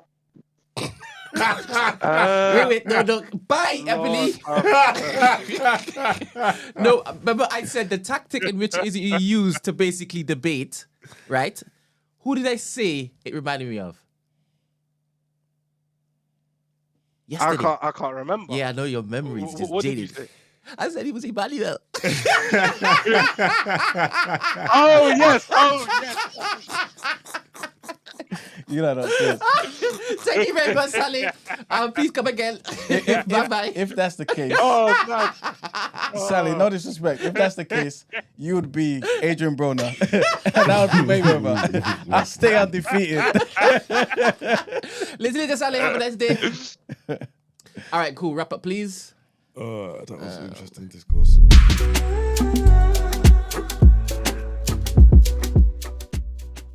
No, I like that, Margs, man. Never seen you passionate like that before. On the right side, by the way. I've seen you passionate for killy stuff.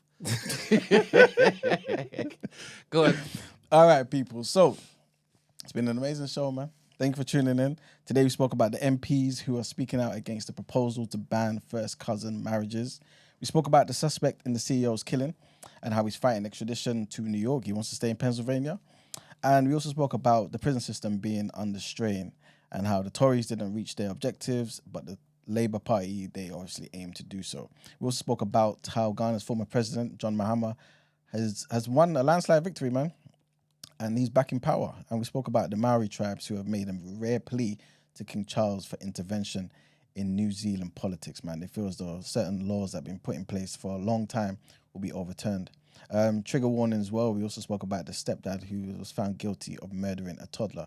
This animal moved into their house 7 days before he killed this baby, you know. Animal. We didn't get a chance to speak about the country and how we potentially may have a so-called white Christmas, man. It may snow on Christmas Day, people. Come on. Between Christmas Eve and January 7th, it may be snowing, so I don't know. That's that good white.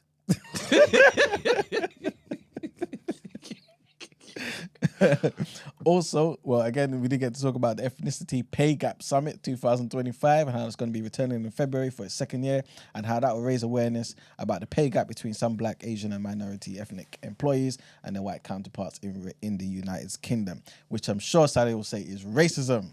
You know what I'm saying? Also, and of course, topic of the day, we spoke about Syria, man. If you want to know why what happened in Syria is happening, and what may happen after that, tune into that, man. But also, last but not least, we definitely spoke with Saleh. Saleh spoke. Saleh spoke, man. And we had a part 2, I guess, on what he came in on Monday and spoke about, man. And yeah, it's been an amazing show. Thank you, Ebony, as well, for calling up. Appreciate you. Thank you, all of you guys in the chat. Thank you. Also, guys, a quick reminder as well. I'm going to be putting up more polls in the Discord about certain things, man. What's your favorite moments of the year been? Who's your favorite guest host? What's your favorite caller? Saleh, I don't know, man. Saleh might be up there in the runnings now. You know what I'm saying? Black Rob, he's giving you a run for the money. He's up there with the man from the mountain. Yeah, From the mountain man. Yeah. He said, yeah, I was just planking, and the man from the mountain said, yeah, I'm just running off the mountain. I just coming off the mountain. I was just planking. It was crazy. Hashtag Peace Saleh. So yeah, man, guys, we'll be here tomorrow, 8 a.m. Tune in. Subscribe, people, man. Subscribe. And like the video as well, man. All right. Later. See you all Peace. tomorrow. Peace.